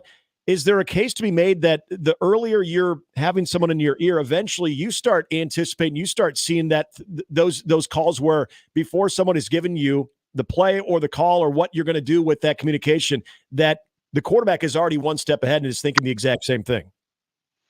Yeah, I think that's the hope. I mean, I don't know for sure, but if I'm guessing, if there's a high school that has in-helmet communication, it would be Buford, where Raiola played his senior year outside of Atlanta. I saw their football team in the Atlanta airport once. It was like a small college team.